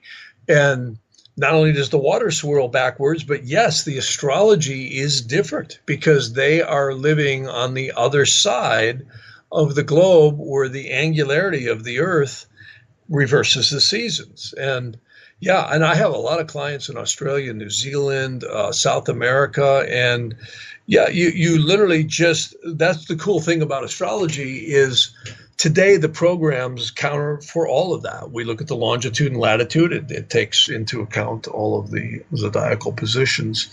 That was a big deal for me years ago before computers really got in, because you had to really be careful casting charts in southern latitudes and in very northern latitudes too, because they're a lot different. I mean, you take someone born near the Arctic Circle or up in very, far northern Alaskan or Siberian parts, their charts, you'd be stunned at the angularity of the midheaven, which is where the sun is at noon. Same thing with very southern charts, like down close to Antarctica or very, the tip of South America. So interesting stuff. And the astrology programs are, again, that's where it really is valuable because we can do these calculations much more accurately and quickly and interpret data. All right, it's amazing. Last question real quick. This is the last one I'm going to hammer you with, Jeff. You've been pounded tonight. I appreciate it, man. I really do. February 13, it says February 13, 09 was supposed to be in Aries, born with the sign of her ear, ? Does that mean anything, ? Like, so Friday the 13th on 13/13. 13/13/13. Does that mean anything, or is it just a coincidence? I mean, again, I don't want to make light of that, but again, the Gregorian calendar, the Julian calendars, these are all. What's fascinating is when you start studying astrology, which I really like to do. I have a lot of data that I look at, older charts and events, and you'll find the Julian calendar was several days different from the Gregorian calendar, which is what we are still on today. And again, Friday the 13th, the movie in Hollywood and all that, it always comes out to be, that was from the Knights Templar sacking someone else on the 13th. I would say this, that your astrology is much more important than tying it to calendar dates. You'd have to look at the yogas in the chart. Well, right on, Jeff. Hey, man, I appreciate you coming out and hanging out with Spaced Out Radio on this Saturday night. Interesting stuff. And you guys can visit his website at Jeff Harman. That's HARMAN.com. You definitely want to go check that out if you're into astrology. This is the man you want to hit up. Thanks again, Jeff, for coming out. It was fun. All right. You bet, Joseph. Thanks for having me. It was a good time. Absolutely. All right, guys, we're going to get out of here. Don't forget, after this show, S4 is on, and you can check that out on the Fringe FM or go to Spreaker and look up S4. We'll see you guys next Saturday. It's been a fun night. Happy New Year's, everybody. Yeah. Good luck.